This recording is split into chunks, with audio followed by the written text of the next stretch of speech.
In this story, a nation named Blue Moon is established to protect humans from the dangers of nature. The king of this nation was a wise man who ruled with fairness and kindness. The days of the citizens were peaceful while this king ruled. However, a rebellion started from within, and the king was taken out. War spread through the nation, and everything turned into hell and ashes. Many people lost their lives to the sword, and those who wielded weapons dismissed justice. Because of this, one man in a red mask killed the leader of the rebel forces and ended the war. The citizens named this hero Redman. As it turns out, the school principal reading this story explains that it's been 100 years since this happened. Excitedly, one of the students asks the principal why they're not in Blue Moon but in the slums since the war's over. Another boy standing next to her explains that it's because they're the villains in the story, which surprises her. Eventually, the principal reluctantly explains to them that every one of them are descendants of the rebel forces. However, he counsels that they don't let this news make them blame themselves, since they're not at fault. When class is dismissed, some of the students decide to go help someone named Mr. Kim since it's lunchtime. Somewhere in a nearby forest, Mr. Kim gathers some fruits, and he's soon approached by the pupils and the principal. With much excitement, the girl from before explains that they're here to help him. He's also happy to see them, so he tells them to come closer. Later, they all have lunch, and one of the boys complains that they're eating beans again. The girl next to him gobbles her own portion and tells him to just eat it, but he refuses and tosses it away. When he does that, the girl in front of him refers to him as Hajin and tells him he can't eat what he wants. Her loud voice startles him, so he asks her to be quiet so others don't hear. Soon after, Mr. Kim tells him he should eat the beans too and asks him if he knows why. Immediately, one of the boys answers that it's because the people in the slums are so poor that they die of starvation every day, so they should be thankful that they're getting food from the school. Kim becomes uncomfortable because of how grimly the boy paints it, and further adds that it's because they need to eat everything to grow up healthy. Suddenly, Mr. Kim calls out a boy named Haeok Baxian and warns him to stop eating the food that Hajin threw on the floor. He tells him he'll get sick if he eats dirty food and asks him to spit it out, but Baxian doesn't budge. While they're arguing, the principal gives a hearty laugh. Mr. Kim recognizes that he's an elementary teacher with a peculiar name. Apparently, this is the only school in the slums, and it's more accurate to consider it an orphanage. The only people here are him, the principal, and the 9 kids. Mr. Kim cherishes them all more than his life. He spends most of his time tending to them and doing minor repairs so they live properly. Sometime later, he goes to check on the kids and finds one of them wearing a mask and parading himself as the Red Man, the hero of justice. Nearby, one of the girls accuses the boy of being petty for always playing Redman and never letting her act the part. The boy insists that he has to do it since he's the fastest, so Mr. Kim takes his mask. Mr. Kim tells him that they need to compromise for each other and removes the mask to find out that it's Taishan. Taishan pleads that he gives back the mask because they were playing the hero game, so Mr. Kim reminds him that he had told them not to carelessly use other people's stuff. Eventually, he asks an older boy named Maru if he'll take the kids to play soccer in the playground, and Maru protests that he doesn't want to. Mr. Kim reminds him he's the oldest here, so he has no choice but to oblige. When the kids hear about soccer, they excitedly head out with the ball as kids do. Immediately, Taishan calls out to other kids named Hyung and Nuna and tells them to join them to play soccer. Once the kids are out of the way, Kim decides to return the mask to the owner, but he gazes at it for a while. The sight of the mask makes him uncomfortable, and he remains motionless. Suddenly, the principal startles him from behind by mentioning that he had been looking for the mask. The principal asks if Taishan took the mask this time, and Kim informs him that he did. Eventually, Kim says that he wonders what the boy likes about this sinister mask every time. Confused, the principal asks what he means since it's just a normal mask. Worried that he's hit a nerve, Kim explains that he doesn't mean to insult him since he knows the principal cherishes the mask. However, the principal tells him it's okay and asks what made him feel that way. Kim admits that he's not sure but explains that touching the mask made his heart race faster and got his body hotter as if he's an angry person. The principal finds that funny since Kim has never been disturbed by anything so much that it makes him angry. Kim also finds it funny, so he quickly goes ahead to get the laundry because it looks like it will rain soon. While they're both taking down the clothes, Kim notes that the weather has gotten cloudy and points out that it was much better that morning. Suddenly, the principal mentions that a strange rumor has been going around these days. When Kim asks about it, the principal mentions that they say people in suits are kidnapping kids in the neighborhood these days. Although it doesn't make sense that people will come to these remote places, he asks Kim to keep it in mind since he's a guardian. Meanwhile, Hajin kicks the ball and it flies right over the net where Maru is acting as a keeper. Immediately, the girl next to Hajin tells him he's terrible and says his skills aren't getting better. Hajin tells her to shut it. Nearby, Taishan rushes to get back the ball from the gate, but he finds a huge truck parked outside the gate. Inside the building, Kim thanks one of the girls named Soyeon for helping them pack the clothes before the rain started. He adds that he's always thankful to her, but she tells him not to mention it. Suddenly, Taeshin runs in while panting and looking bruised. Surprised, Kim asks him why he looks like this and asks if he fell down while playing, but Taeshin tells him some creepy men took everyone. He adds that they took Hyung, Nuna, and everyone else. Still surprised, Kim asks him if he means they were kidnapped, but one of the men enters and jokingly explains that it's not kidnapping. Immediately, Kim demands to know who he is, but the man tells him that it's nice to meet him. The man looks much like a skeleton and introduces himself as a scientist dispatched by Blue Moon City. The man says his name is Nogel and says that they came here looking for excellent young talent who could help the city. He adds that they're fortunate to have found as many as 9 children in this shabby place. He explains that he'd like to smile, but he can't because he doesn't have any eyelids or lips. Immediately, Kim demands to know what he's talking about and asks him if he's the rumored kidnapper. Nogel finds it weird that he's referring to them as kidnappers again and tries to clarify, but another man who's leading a team admits that they're human traffickers. He tells them that they'll eliminate them and take the kids. The man reminds Dr. Nogel that he was informed not to reveal his identity, but Nogel playfully apologizes that it came out without him realizing it. Eventually, the leader admits that they hadn't expected to find so many kids here, and he tells Kim that they need to take Taeshin with them. 2 men immediately step forward to take the boy, so the principal pushes Kim and the 2 kids away and tells them to get out of here right now while he slows them down. The principal blocks the 2 men, but the leader puts a bullet in his chest immediately. While the principal looks at his perforated chest in shock, the leader calls him a fool who thinks he can fight. The man says he's sick of running into people who try to play the hero, so he fills up their bodies with bullets so they can get it over with. With the principal and Kim down, the man tells the men to take the kids so they can leave before the sun is up, and the kids try to wake up their guardians. When the men pick them up, they protest that they let them go, but their words fall on deaf ears. When the trucks drive away, Kim, who's in a pool of blood, wonders what's going on. He can't believe they got dragged into something they heard from rumors. He had thought it was other people's business, especially because no one else comes to the school apart from them. This place was a dreamlike home for him and the kids, since they had nowhere to go after the war destroyed the slums. He had thought they would be happy here forever, but that dream has been destroyed. To him, this is a nightmare, but the principal soon gets up and tells him this is reality. The principal tells Kim that many people die in the slums daily, and he had wanted to at least protect the kids by making a school in the mountains. He considers himself pathetic for never getting around to doing that, so he asks Kim to protect the future of the kids and covers his face with the red mask. After covering his face with the mask, the principal collapses, and Kim's eye opens. Suddenly, his face morphs into that of a red beast, and he gets up filled with rage. Meanwhile, one of the men asks another colleague why they had to move the truck separately, so the guy explains that they did that as a measure in case they're being followed. The guy still finds it annoying that the 2 of them are always left with the kids. When they load up the kids in the back, the driver tells the other person to get in so they can leave. But the angry guy asks that they wait a bit so he can take his last smoke. This annoys the driver, so he mumbles to himself and doesn't notice when the face of the guy taking a smoke becomes grim. Impatient, the driver asks him what's wrong, but he turns back to see someone else with hands stained with blood. It turns out to be Kim, who has morphed into a huge man with a red head just like the red man. Apparently, he had cracked the poor guy's skull with a punch, and he tells him that he's in a non-smoking area. When he turns to look at the driver demands to know who the hell he is, but steps on the gas before he can answer. Immediately, Kim grabs hold of the trunk and lifts the car with one hand. He asks the driver how he can dare kidnap his kids and smashes the bus into the ground, which is enough to eliminate the kid anyway. Shortly after, Soyeon comes out with a headache after the impact and sees something weird. Outside, the driver tries to shoot Kim, but he's unable to because he's hanging from one hand by his throat. Eventually, Kim asks him if he's done struggling, so the man calls him a monster and asks who he is. Surprised, Soyeon refers to Kim as Redman. However, Kim tells the guy that he's an elementary school teacher and knocks off his head with a punch. Somewhere else, another man makes another announcement about how people have a status that's decided at the time of their birth. He explains that those who are of noble blood are blue, and those who are of filthy blood are red. In front of them, several people from the slum listen to his speech, and he reminds them that they are different. Meanwhile, Kim laments that the mask won't come off. He tries to force it off him, but it doesn't work. When he becomes angry, he knocks a chair away. Because of the mask, his anger refuses to go down.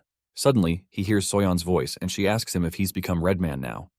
He replies that it's not possible because he doesn't look like the hero, then angrily knocks a chair in the air. He claims he's just a monster, and Soyeon starts to cry because he's scaring her. Because of the mask, Kim angrily tells her to stop crying and speak properly. Then he tries to pull off the mask again. When he becomes frustrated, he smashes his head into the ground and tells her he's sorry because he shouldn't have taken out his frustration on her. He explains that he's not in his right mind and asks her to give him some time to think. Moments later, Kim goes to bury the principal and sits by the grave. For some time, he wonders who on earth the principal really was and why he had this mask. In a flashback, Kim was stomped by some men who were angry to see him. They beat him up and told him that they had warned him not to ever run into them again. When they realize he's not reacting no matter how much they hit him, they leave him alone. They leave him for dead, and the principal eventually finds him in terrible condition. He asks Kim if he can survive in this cruel world since he's so weak. But Kim asks him if there's any point in surviving in this kind of world. The principal finds it comical that he's grumbling while surviving just fine, just like a kid. He tells Kim that there's a perfect place for a kid like him and asks him to follow him. When he takes Kim to the school, Kim is shocked that he treated him like a kid and now wants him to be an elementary school teacher. The principal explains that it's a bias to think a teacher only needs to teach and reminds him that he can't make him a student since he's a full-grown adult. Regardless, Kim insists that he can't be a teacher, and he had just come here because he had nowhere else to go, and he considers running away from there. Eventually, he got used to the whole thing. Sometime later, he asks the principal why he chose him since there are more pitiful people in the slums he could have chosen. The principal says he knew the first time he saw his eyes. He tells Kim that he's foolishly kind and weak, which is the reason he liked him. He also adds that he's never been careless in how he treats the kids, and he seems to consider it common sense that kids are equal to their teacher. The principal tells him that he believes in him and tells him to take his place if something ever happens to him because kids need a school. In the present, Soyeon cries and begs him not to leave because it's dangerous. Kim admits that it might be dangerous, but he explains that he needs to go save the others. He reminds her that they're also part of their family, and he's worried about them too. He tells her it might be hard, but he's certain she'll be able to stay here alone since she's always helped him. Eventually she comes to terms with it and hugs him, then asks that he come back to her. He assures her that he'll come back. Shortly after, Kim heads out into the slums and shocks a poor man to his bones. He asks the man if a truck passed by the day before, but the man begs him and states that he doesn't know. After leaving him, Kim gets angry that the truck didn't pass here and starts to regret not letting the two guys live so he could interrogate them. Meanwhile, the man he just questioned wonders if he has just seen a demon. While thinking about where the trucks could have gone, he wonders if he should go to the red light district. Suddenly, he remembers that the scientist had said that he's from Blue Moon City and had said his name is Nogel. When Kim recalls that, he realizes that they're not a regular crime group and that the city is behind this kidnapping. Angry, he decides to go to the city immediately.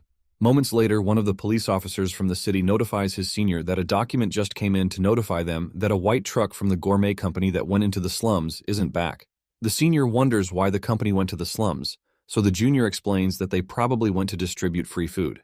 The senior calls him a fool and asks why they'd give free food to those useless people, and justifies that by saying that the slum people have stabbed them in the back. The senior considers his life crappy because he always has to clean up behind these guys. Moments later, they see Kim approaching and wonder who he is. The senior approaches him and refers to him as a fearless beggar who has come to do some sightseeing. The guy goes toe-to-toe with Kim, then asks him what he's doing at the Blue Moon City main gate. Kim tells him he's looking for a white truck, so the police officer asks him why he's looking for it. Immediately, Kim takes the paper out of the officer's hand and reads about the gourmet company. Annoyed, the officer tells him to give the paper back, so Kim slams the paper into his face and smashes his head into the ground. The other officers are shocked, so Kim asks them which one of them knows where the gourmet company is. He says he'll spare whoever speaks, but one of the officers immediately starts shooting. In a split second, Kim knocks him into the city wall and tells him to listen till the end while others are talking. While the other guy looks at his mate who's hanging out in the wall, Kim asks him if he's going to shoot too. The poor guy immediately agrees to guide him to the gourmet company. However, he explains that there's a huge wall between them and the gourmet company, so they can't reach it. He adds that they'd have to wait because it can only be opened from the inside. Apparently, it only opens on nights when the moon's out, which is about 6 hours from now. The guy's actually lying, and he plans to call in reinforcements in that time. Before he knows what's going on, Kim grabs his shirt and jumps to the top of the wall. The man screams and starts to cry, so Kim tells him to shut up and help him spot the gourmet company from the top of the wall. For some background, we learn that around 100 years ago, those who were chased out after the rebellion failed lived poor lives. However, those who remained together had to fight for limited resources. There was no unity among them, and they scattered to walk their own ways. As time went by, different future generations divided into Slum Street, Fashion Street, Red Light Street, Graveyard Street, and so on. On the other hand, the heroes who protected the nation built safe walls and huge buildings over the ruins with large corporations. They were the ones who founded the Blue Moon City of Wealth and Honor. Kim wonders what's so honorable about it since everything is in ruins. The only thing different seems to be huge buildings, and it looks different from the rumors he heard about Blue Moon City being lined with buildings made of gold. However, the police officer explains that the area close to the wall was removed from the development, but corporations like the Gourmet Company are built there, a bit far away from the proper buildings which are downtown. The police officer also secretly worries that they're far away from civilization and that there's no one who can rescue him. He hopes to be able to drag Kim in the direction of downtown, so he suggests that he go straight ahead and turn right. Out of nowhere, a lady standing nearby corrects him that that's not the correct way. The police officer is shocked, so the girl tells him that the Gourmet Company is left, not right. The police officer starts to sweat bullets, wondering who this girl is. This annoys Kim, so he asks the officer if he thinks he's a joke just because he had a chat with him. Immediately, the officer begs him to spare him because he made a mistake. Kim thanks the lady for the info and asks her who she is. She replies that her name is Panda and she's a high school teacher in Fashion Street. She guesses that he's probably from Slum Street judging from his dressing. Kim wonders what she's talking about.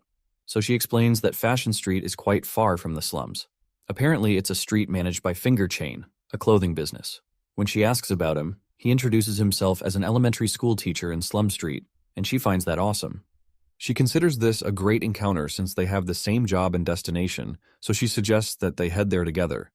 Kim asks her to do whatever she wants, but the police officer can't believe another outsider has found their way in. He starts to imagine himself in prison with a life sentence because permitting outsiders to intrude is a felony for a gatekeeper. He's certain his life is over, but the lady asks Kim why he's taking the bald gatekeeper with him.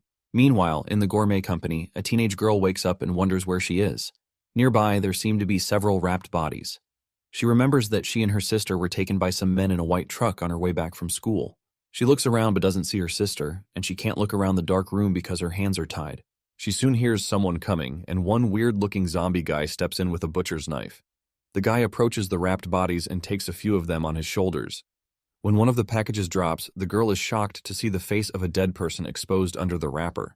The big guy picks up the dropped package and drags it with him as the blood smears on the ground. Immediately, the girl realizes that all the things wrapped in the room she's in are actually dead bodies of people that were kidnapped. When she soon hears another sound, it turns out to be another man who seems glad to find her. He asks her if she's Rai, shows her a finger chain logo, and tells her he's here to save her. The girl sees the logo and realizes he's from Fashion Street. The guy explains that he got lost trying to figure out the building's layout, but he assures her he'll bust her out. When she starts to make noise, he tells her he knows she must be scared of being alone at such a young age. She still tries to make some noise to draw his attention, so he asks her to quiet down so they don't get caught. When he looks backward, he sees a very morbid skeleton head staring back at him. The head has no eyes and states that it smells the unfamiliar scent of a man.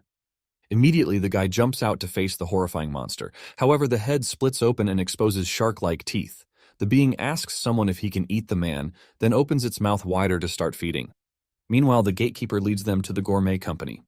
When they get there, some people at the front counter welcome them and state that they have kind prices and great taste. Panda notices that there's a lot they can eat there, and the gatekeeper looks surprised and admits this is his first time here too. The guy at the counter explains that they distribute products after an intense selection process, and he says they've recently signed a contract with Giant Food and will most likely increase their store locations. The guy asks Panda if this is her first time here, and she admits that it is. After hearing that, the guy apologizes that they only serve members today and asks if they can visit tomorrow since she's a regular customer. The gatekeeper chimes in and affirms that the Gourmet Company doesn't do normal business on Mondays. Panda thinks that's too bad, but the guys in the back suggest to the manager that they let them quickly buy what they need and leave since they're already here. The manager admits that it's against the rules but allows it. Eventually, Panda thanks him and asks if they sell human flesh. Shocked, the gatekeeper mentions that he's only hearing about the human flesh for the first time and almost loses his mind. He asks Panda what she's talking about since there's no way they'd sell something so terrible, but Kim realizes that they must be into cannibalism if they sell human flesh. To everyone's surprise, the manager admits that they have human flesh, but their customers don't call it that. He realizes that their clothes and appearances are quite suspicious, so he asks them where they got the information about them. Immediately, the men behind start to wield their knives and get ready for action. The manager demands to know who they are, but Kim drops his clothes and asks them to tell him who the heck they are instead. He becomes angry and states that there's no cannibalism going on even in the rotten slum street. He demands to know where his kids are, and his mask starts to break open. Suddenly, Panda tells him to calm down because her intel shows that the Gourmet Company doesn't use kids as young as elementary students for cannibalism. She tells him they wouldn't eat them even if they took them away, so she admits that she's the one in a hurry because kids in their late teens are sold. Because of how calmly she's speaking, the gatekeeper asks her if she's really in a hurry. Eventually, Kim deduces that this means that the kids are here. When Panda notices his mask has fully restored itself, she wonders if it's related to how angry he is. Kim believes the kids are probably afraid and waiting to be rescued from this strange place, so he needs to find them immediately. Eventually, the manager gets what's going on and realizes they're the guardians of the kids who were recently taken. He says he doesn't know how they got here, but they can't release precious goods to them. Immediately, he asks the men to eliminate them, so the men rush them with knives. As the men rush Kim, he punches one of them and uses the impact of his body to knock 2 other people into the air. Immediately, the other men rush to attack him because they realize he's the strongest. They attack him at once with their weapons, but they soon realize that he's not bleeding at all. After cutting him, some red strands appear all over his body, so the officer tells the men he was shot and survived that, so knives are a waste of time. Immediately, Kim knocks them all away with one punch, and the gatekeeper wonders if Kim is immortal. He notices that he keeps recovering the more he's injured. Panda realizes that this must be why Kim came here alone, so the gatekeeper asks her what they should do. She says they have to help him, so they both rush forward to lend a hand. While they're running, the police officer wonders what on earth he's doing. He shouldn't be helping people who broke into the city, but he also can't help criminals who are selling human flesh either. For a moment, he remains motionless and wonders whose side he's on. Meanwhile, Panda runs into a big guy with a knife while she's running. The guy almost slashes her head off, but she dodges it. After dodging the attack, she kicks his head to the side and the guy gets a nosebleed. Angry, he calls her the B word, so she slams her briefcase into his head and reminds him to use proper language. Surprised, the police officer praises Panda for her great fighting skills. She admits that fighting is a necessary skill since the street is always dangerous. She tells herself that she's a teacher saving her students, which makes her super strong, so she asks all the men to come at her. When they indeed rush at her with their weapons, she realizes she might have taken things too far. She starts to run in the opposite direction and leaves the officer behind her, who soon begins to run after her too because of the men on their heels. Meanwhile, in the Gourmet Company underground restaurant, some men enjoy food. Inside the office, the chef shows a man the dish for tomorrow's banquet. He adds that he prepared this with his recently created sauce, but the man tells him that it's not good enough. He insists that it's not impactful or fresh enough, especially since they have important guests coming the next day. He demands to know if this is all the best restaurant of the Blue Moon can offer. He tells the chef that if it's too difficult to prepare a taste that our important guests have never experienced before. Flustered, the chef apologizes, so the man asks what the condition of the girl they brought in recently is. This man is called Hyoel Oh, and he's the chairman of the Gourmet Company. The chef apologizes and explains that the food was lacking because the ingredient was someone from a filthy street. However, the chairman tells him he doesn't care where it's from and says they'll proceed with the girl for the banquet's main dish. He immediately asks them to bring her so they can put on a great show for the customers who are visiting that day. Meanwhile, the men outside keep getting their behinds whooped and are knocked into the air like golf balls. Panda and the gatekeeper watch in surprise as it seems like it's raining people. Nearby, the manager cries and calls Kim a monster. However, Kim puts his hand through his back and tells him he's the monster for eating people. After he takes him out, Kim regrets it because he didn't get to ask the guy where the kids are, and he hates the fact that this mask makes him act before he can think. Soon after, Panda assures him that she knows where they are, so he doesn't need to worry. Confused, he asks her how she knows, so she shows him a finger chain embroidery patch. Apparently, people with these patches can communicate with just their thoughts. Only the head of Fashion Street, Handsome, can create the article, and she states that Hanson has a superpower that allows her to grant special powers to the things she creates. Meanwhile, Rai is placed on a stage in front of all the men while they bid for parts of her body. One guy bids for her behind with a lot of money, and Rai wonders how these people can be so despicable and do this since she's just a person like them. Meanwhile, the chairman finds it exciting that the prices rose this high and wonders if it's because she's a minor. Eventually, the show anchor explains that other than the stomach and internal organs, they sell everything. The parts that aren't sold are used to make dishes at their restaurant. The auction soon ends, so the people start to chant that it's time to rip the girl up. The dismemberment expert comes up to continue the show, and Rai realizes she's about to be sliced up. She trembles in fear as the guy with knives approaches her with a dark smile on his face. She begs him to stop because she doesn't want to die this way, especially since she hasn't saved her sister. She begs that anyone tries to save her, but the knife guy swings his sword to cut her skull open. As she pleads for a savior, Kim breaks through the roof and stomps the dismemberment expert and the anchor into the ground. The chairman is speechless, and Rai wonders if she's really seeing the Red Man in person. Rai's not sure what she's seeing, especially since she knows Redman is like a fairy tale of someone from 100 years ago. Meanwhile, Kim wonders where this place is, and the guests wonder who he is. Annoyed, he looks up at Panda and asks her why she said the kids would be here. Panda peeks in and considers it strange, since the patch pointed to his place. She soon sees Rai, her student, and Rai is happy to see her teacher. Panda rushes to meet her, then playfully asks her if her trip to the city was okay. After taking the tape off her mouth, Rai hugs her with tears in her eyes. Eventually, Panda tells Kim that she thinks his kids aren't here. This annoys Kim, so he asks her if her kids and his being together was false from the start, so Panda quickly apologizes. Meanwhile, the chairman tells his men this is why he said not to touch the fashion street kids, because they've now caused a mess. Suddenly, Panda spots the boss of the gourmet company, so Kim decides that Hyol would know where his kids are. However, Hyol finds it amusing that they want to catch him, so he asks how they can dare to want to catch him when Blue Moon City people can't even lock eyes with him. He tells them to get a proper appointment if they want to see him, and his men soon ambush Kim. They bring out their swords and cut him up with their swords. Then Hyol gloats that it's over for Kim. However, Kim smashes in one of the men's heads and tells Hyol that he'd get the appointment at his funeral. After destroying all the men, the guests start to run away when they realize he's the real deal. Hyol is shocked by the sight and he wonders how this guy was able to destroy all his guards in an instant. He immediately calls for his twin guards, so they step out to save the chairman. The twins dash forward to meet Kim with ironclad fists, but Kim levels up with them with his bloody fists. When they meet, his fists crush the metals around theirs and he grabs them in the face. He tells them to get lost and tosses them a few feet behind their master. The twins lay in a pile of rubble with twisted fingers and bloody faces. Suddenly, Hyol gets up and tells Kim this isn't fun at all since the twins are the strongest in his security team. He tells Kim to at least have acted like he's struggling to fight them, but Kim grabs his neck and tells him to cut the nonsense. He demands to know where his kids are being kept. So Hyol points out Rai and says she's also a kid. Kim tells him he's talking about the kids that were taken from Slum Street, so Hyol recognizes them. He mentions that he wondered why the kids were so pretty despite being from Slum Street and realizes that it must be because Kim has been protecting them. He tells Kim they're not here and tells him to give up because he can't see them anymore. Annoyed, Kim demands a proper explanation. Suddenly, the butcher from before shows up, and Rai warns Kim to be careful. Excited, Hyol refers to the butcher as Woodcutter and tells him to cut Kim up. With one swift movement, Woodcutter slices up Kim from the shoulder down to his legs.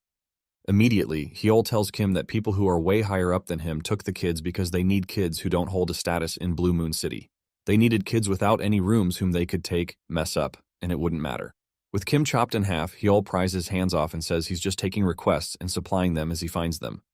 He immediately tells Woodcutter to clean up the carcass and take care of the other intruders, but he's shocked when Kim grabs his neck with his detached hand. Enraged, Kim opens his eyes and is shocked to hear the kids aren't here. He tells Hyol he doesn't have any reason to let him live since he doesn't have his kids. Then his body starts to join back to his hands through red strands. Meanwhile, the ladies are surprised to watch him resurrect, and Panda is surprised to see such an amazing recovery ability. They're not as surprised as Hyol, who can't believe that this guy survived after being cut in two. He realizes this guy must be something called an ability user, so he quickly calls out to Woodcutter. Immediately, Woodcutter swings his knife again and slices off Kim's hand at the elbow. Seconds after, Kim's hand grows back, and he asks if they only know how to use blades in this place. This shocks Woodcutter and he screams in horror. Kim also screams in rage and his mask starts to break off. The sound is so loud that the ladies have to cover their ears. Suddenly, Woodcutter starts to tremble, so Hyol asks him what a slaughtering monster like him is being scared of. He orders Woodcutter to fight and turn Kim to ground meat, so Woodcutter reluctantly obeys. The huge monster rushes at Kim with a strong punch and knocks him back and leaves a huge fist imprint on his chest. However, it doesn't last for long as Kim immediately pays back the favor and knocks our dear Woodcutter's head into the reverse direction, knocking out a few teeth in the process. With a few more frantic punches, Kim tears out masses of flesh in Woodcutter's body and utterly destroys the monster. At this point, Hyol realizes he's in trouble, and this guy is different. In his time in this business, he's seen many monsters, but he's never seen something this terrible.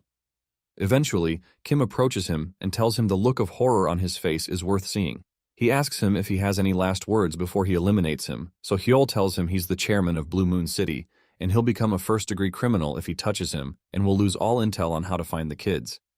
Hyol suggests they strike a deal where he'll help him find the kids since he'll need to know where they are, so Kim asks Panda what she thinks. Surprised, Panda eventually says she knows Hyol is just a large corporation owner and doesn't have the power to negotiate with someone higher than himself. She also adds that they can find out the location of the kids immediately using finger chain, so they don't really need him. She excitedly covers up Rai's eyes so she doesn't see the incoming bloodshed, so he all knows he's done for. Kim thanks her for letting him know he's useless and is happy she's helped him not have to rack his brain. With a single punch, Kim smashes his skull. Moments later, Rai laments that one Ajusi from Finger Chain died because of her. Panda asks her who she's referring to, so she describes him. When Panda realizes who she's speaking about, she laughs that she referred to the guy as an Ajusi, which means uncle, since he's just 21 and 2 years older than she is. She tells Rai that he's alive and well, so Rai asks her what she's talking about. Apparently the guy's name is Herbie, and Panda explains that his mission was just to spy. His mission was just to find her, and he was to pass her the patch if chances of help were low and allow Panda to come in by following the patch. She explains that she and the other Finger Chain group members are trained to keep the Blue Moon City in check, so there's no way he'd get hurt so easily. She assures her that he's probably taking a break at the fashion street, so there's no need to be sad. Rai considers that strange, because she saw the disgusting monster eliminate him. When she thinks about it again, she realizes that the monster that attacked him is still there. Meanwhile, Kim runs into the same monster, or should we say the monster runs into him. The monster identifies his strange smell, but also realizes there's a familiar smell all over him. The monster immediately resolves to eat him, but Kim wonders how this human-faced bean sprout can talk like a human. After breaking the monster apart with his fists, the police officer from before falls out. Kim asks him why he was inside the creature's body, so the officer explains that he was investigating upstairs to look for a clue about the kids when the monster suddenly attacked him. He heroically explains that he hung in there as much as he could, but it was too hard for him to handle alone, and he got eaten. However, Kim sees through his pretense and asks if he just got hurt after taking his chance to escape during the previous commotion, and the officer admits he did. Suddenly, Panda shows up and is glad to see the both of them here. She refers to the officer by the name Tansei. When Kim asks where she was, she explains that they were in the chairman's office, and she adds that they've decided on their next destination, which is a place called Giant Foods. Kim asks if that's a huge corporation as well, but Tansei remains speechless. She explains that Gourmet Company and Giant Foods are both similar businesses, and their chairmen have a long-standing connection, so much so that they're sworn brothers. Apparently, the only reason Gourmet Foods could even be called a large corporation was because of Giant Foods' help. Panda also shows him pictures of some kids from the intel that both companies exchanged. From the paper, it's clear that Giant Foods took Rai's sister Ramo and one of Kim's students because their bloods were compatible for something. Kim recognizes the girl they took as Hyunjong, so Panda suggests they head there before the feedback she requested for the location of the other Finger Chain kids comes back. When Kim asks what direction they're going in, Panda admits she doesn't know, and they turn to the officer. Immediately, Tansei begs that they let him go because Giant Foods is really dangerous. He explains that Chairman Og was one of the people who stopped the revolt, and he's one of the Blue Bloods. He insists that he's on a different level and they'll get eliminated. When Kim wonders what a Blue Blood is, Panda explains that it's what the Blue Moon City's pillars are called. They're a handful of tycoons, so Kim asks what's the big deal about that. However, the officer says Kim can say that, but they're asking him to put his life in jeopardy. When Kim grabs him and asks if he'd rather pass away by his hands, Tansei offers to show them the fastest way. Shortly after, Panda tells Rai that she needs to return home now and offers to follow her on the way outside. When Panda holds her hands, Rai feels the warmth in her hands, and she becomes calmer. She suddenly starts to feel fatigued and decides to leave this horrible place to get back home, especially since she misses her house and school.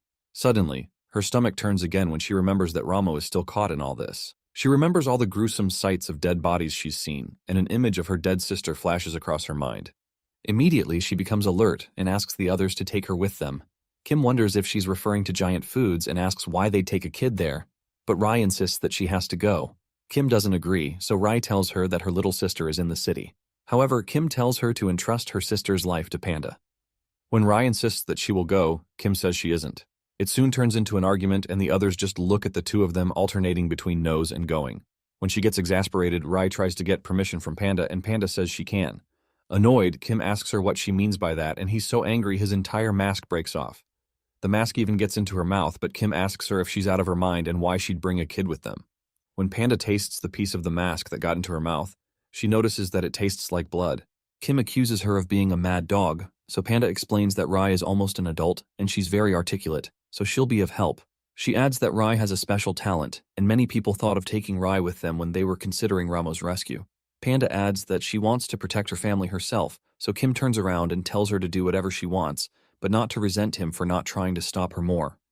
Rai thanks Panda, so Panda tells her she also wants to stop her too, but she's allowing her because she has special powers. She tells Rai that she won't ask her to fight, but she reminds her that she needs to at least protect herself. She asks her if she'll be okay, and Rai assures her that she will.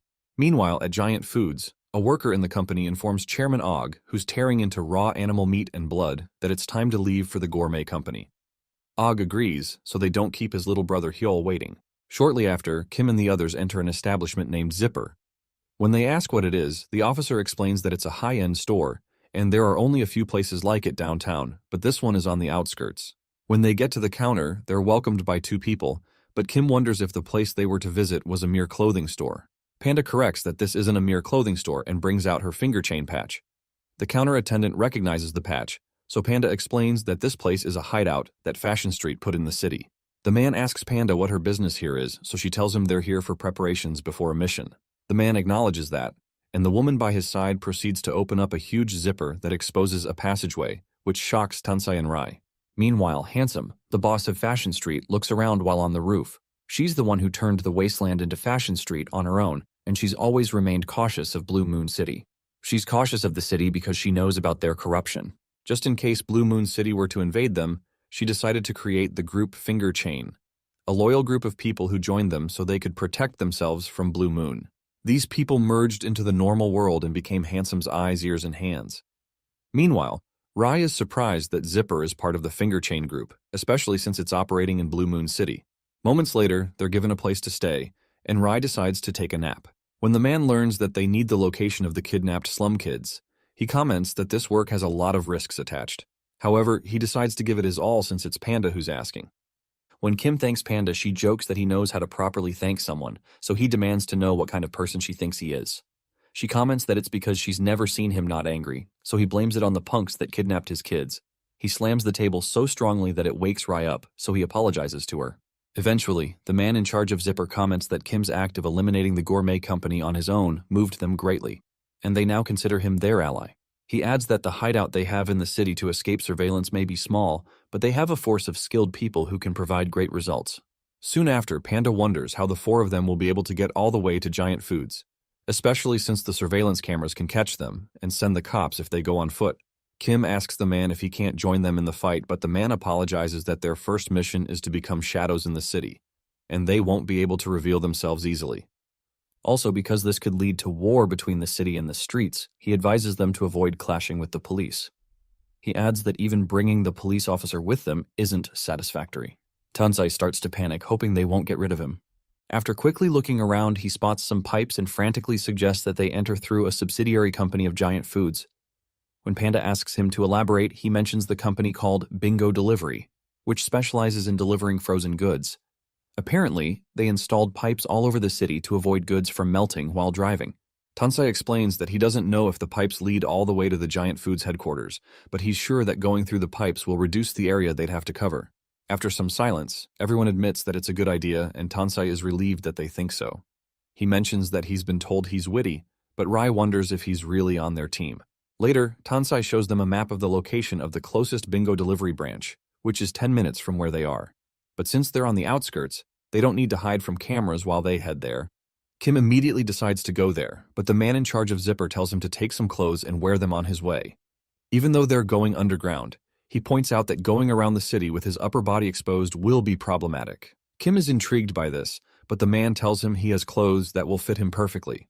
Meanwhile, Chairman Og's coach is pulled by a couple of rhinos while he's followed by a security detail. Shortly after, his assistant jumps down from the coach and lays down a red carpet for his boss, while the other security men stand by. The assistant explains that they've reached their destination, so Og steps out and points out that he can smell blood from out there.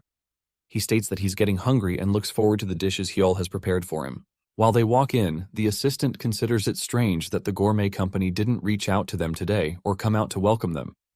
When they reach the entrance, they're shocked to find a corpse laid over the entrance.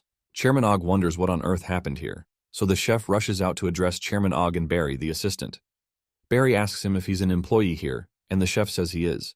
When Barry asks him what happened there, the chef explains that an unidentified man in a red mask took out the chairman and all of the employees who fought him. Shocked, Barry asks if it was a street gang, so the chef agrees that it probably was. He adds that the guy had comrades, but he was the only one who went on this rampage. The chef explains that the guy is a monster who doesn't die no matter how many times you shoot him. He explains that even Woodcutter couldn't stop him and adds that he hid during the whole thing. Barry asks him where the group went, so the chef explains that they went downtown. He adds that he also noticed that a police officer was among their group, a woman wearing sunglasses and a young girl. This surprises Barry, and he wonders if it's a real police officer or just camouflage. Eventually, Barry thanks him for the info and starts to strangle him. Barry says it's a good thing the information didn't spread since it happened in the outskirts and chokes the life out of the chef. As the chef asks why he's doing this, Barry tells him it's because that's the kind of thing they do. After he cracks the guy's neck with one hand, he stuffs him into his suit pocket, and the full man fits in there. Barry mentions that finding those who survived and ran might take some time, but the chairman immediately calls out to him. Angry, Og demands to know how they can dare eliminate his friend in Blue Moon City. He tells Barry to find the kid who committed this crime and bring his corpse to him so he can chew him up. Immediately, Barry says he'll hire a skilled assassin to get rid of the person. Meanwhile, Kim changes in the dressing room, so Panda asks him how the new clothes are. She tells him he's lucky because she can't believe Handsome's crafted collections were here, because those clothes have the power to absorb shock and cause recovery just like him. When Kim comes out, he confesses that it feels good to wear it, but Panda corrects that the clothes are more than good. Apparently, they're rare clothes that can't be bought with money, and Panda adds that she customized this one for him too. She says they're doing this to increase their chances of their plan succeeding, and the man in charge of the store says they're letting him borrow it. When Kim steps out, the others are surprised to see the name Redline Kim customized on the back of the cloth. He steps out and proposes they immediately start looking for the kids. Moments later, at the bingo delivery station, a man stands in front of a group of soldiers. They refer to him as Chief, and he heartily greets them back.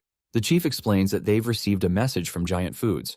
Apparently, because of the incident at Gourmet Company, they've been told to shut down the Gourmet Company's part. He promises to tell them the details later after their deliveries, but he encourages them to go out today with all their strength. This motivates the men, and the chief continues until their morale is high. When he asks them to open the shutters, they open a huge door and unveil a room full of ice. The icebreakers are the first to charge in with hammers and start breaking the ice into pieces. Next, the distribution team is told to go in, while another person directs them to the pipe they'll put each product in. The product numbers are etched into the ice, and the distribution team members send each ice block tumbling through the huge pipes so they can be delivered to their destinations. While the ice blocks make their way through the pipes, the chief tells them they're all in great shape that day. But the guy behind the chief suddenly asks if he's not cold since he's not wearing a sweater. The chief says that this cold is nothing compared to his passion and claims he can even go topless. Suddenly, one of the shutters opens, and the chief wonders what's going on. After the shutter opens, Kim appears and greets them with a good morning. In a flashback to 30 minutes before, Kim and the others infiltrate the base, and he wonders why the workers carelessly spread their clothes on the lines when they can be taken. Panda explains that there are no thieves in the city, which surprises Kim. Furthermore, Tansai adds that there are robbery incidents in the city, but clothes are not the things being stolen. Eventually, Tansai tells them he has an idea he got from something a senior mentioned earlier. Apparently, there's a blacklist that large corporations share with each other, and all the people on this list have disappeared. Upon getting these reports, the police did their investigations and found that all these people were frozen to death. Tansai realizes that his senior always considered bingo delivery suspicious. He suspects that they're acting as a normal business when they are actually involved in contract killing. That makes Rai wonder if they'll be quite strong, and Tansai agrees that they must be since the chief here used to be a fighter called Mad Dog. Apparently, the psycho unalived so many people he had to get banned. After dressing up like the workers, Panda proposes they move on to the plan now. She tells Kim that he'll attack them head-on and proceeds to give the others their instructions. In the present, Kim appears after one of the big doors opens. The chief spots him and demands to know who he is because only authorized people are allowed here. However, Kim tells them they don't need the details and asks them to try stopping him even though he's not authorized to be there. The chief is confused, but Kim tells him he's an intruder and cracks his jaw with a strong punch. The punch launches the chief into a faraway wall, and the workers watch their chief gain wings. The icebreakers quickly rush Kim, and one of them closes in to smash him with his hammer. To his surprise, Kim breaks the hammerhead with his fist, and the guy realizes he's messed up. While confused, Kim greets his face with a fist, and the guy is knocked out cold on the spot. When the others see that this guy broke an ice hammer with his fist, they wonder if he has superpowers. However, the chief's assistant tells the others not to be scared and motivates them just like the chief did. With newfound motivation, the men rush toward Kim, who's eagerly waiting for them to come at him. He soon starts to knock the men into the air while those behind wonder what on earth is going on. Suddenly, Panda, who is camouflaged as a worker, catches the worker in charge of the roll call and twists his neck. The plan was to enter the place while Kim distracts the men, so she tells the others to head toward a pipe called B44. While they're going, she warns the others because there's a fork in the road that requires a staff member on top to steer the item. When she mentions that they just need to get on the ice and move, Tansai hesitates and asks her what she means. He asks her what will happen if they slip on the ice, but he suddenly slips and falls on Rai, who's behind him. When they fall on each other, the other workers notice them and overhear them complaining about the slippery floor. The men notice that they're not really workers, so they signal each other that there are other intruders there. They notify the others that the intruders are the ones not wearing work shoes. When they realize they've been caught, Panda takes off her mask and asks Kim to help them get on top of the ice. Annoyed, Kim asks them why they'll make him do all the hard work and eventually get caught. He instantly knocks out a row of men and goes to help the others as they climb one of the blocks of ice. When they're on top, Kim kicks the block of ice to pipe B44 and the guys go with it. They soon start falling through the pipe and Tansai screams like he always does. Immediately, the workers try to chase the intruders who went into pipe B44, but Kim stands at the door and asks where they're going. One of them tells him to finish the fight he started, and that annoys Kim. It turns out to be the chief, who rushes at him and knocks him down. When he has Kim on the ground, our guy wonders how this man is still alive after that punch. The chief insists that he's still alive and won't let such a wild person roam around this facility. Immediately, the other workers enter pipe B44 to chase the intruders. Meanwhile, Kim punches the chief again and tells him to stop getting in his way, but the chief doesn't budge this time. He asks Kim what's wrong since he asked him to try to stop him. The chief goes full berserk mode and starts punching him, then asks Kim to try to stop him instead. Meanwhile, some officials gather at the entrance of the city, and a detective takes the testimony of the person who discovered the whole thing. Apparently, the officer came to change shifts but found out that 3 of his coworkers were missing. He adds that one of them was quite reserved, and he doesn't know much about him, but the other 2 weren't people who'd disappear without a word. The detective realizes that all traces of evidence seem to have disappeared, and it would be difficult to investigate because it seems someone has cleaned up the crime scene. He wonders if an outsider invaded, but he knows there wasn't anything on the central server about the opening and closing of the main gate recently. However, he knows that the opponent can also be someone with superpowers. The only clue they have at this point is the damage on the main gate, and he figures they probably couldn't fix it quickly because the main gate is made of special material. But he notices that they laid down new asphalt on the road, so he guesses that they most likely would have destroyed the evidence within the city too. Sometime later, a senior police officer comes to tell everyone to evacuate, but the junior wonders why. The man explains that this incident was a simple one because they found the 3 of them, and it ended with their forced dismissal for deserting their post. The detective asks the senior if leaving the work area isn't an unusual thing, and the man agrees but says it's not that big of a deal. The detective approaches him and asks if he's sure, so the man asks if he's saying that he's lying. Eventually, the officer leaves him alone and tells him to ask his higher-ups if he doesn't believe him. He reminds the detective, who he refers to as Aston, that he knows he has jurisdiction here, but he warns him not to get in their way. Meanwhile, the workers from Bingo Delivery chase the block of ice the intruders are riding on. When they close in on them, one of them leaps in the air and almost shaves off Ray's head, if not for Panda's quick movements. Panda helps them dodge and kicks the guy off the ice with a spin kick. After the guy lands on the ground, another worker grabs a hold of the ice, but Rai slams Panda's briefcase on his head. Rai blames Tansai for this because they could have moved safely if he hadn't slipped. Eventually, Tansai confesses that he feels burdened putting the entire burden on Kim, but Rai accuses him of falling on purpose just to get in their way. Tansai responds that she's making him upset after they turned him into an accomplice when he was once a model police officer.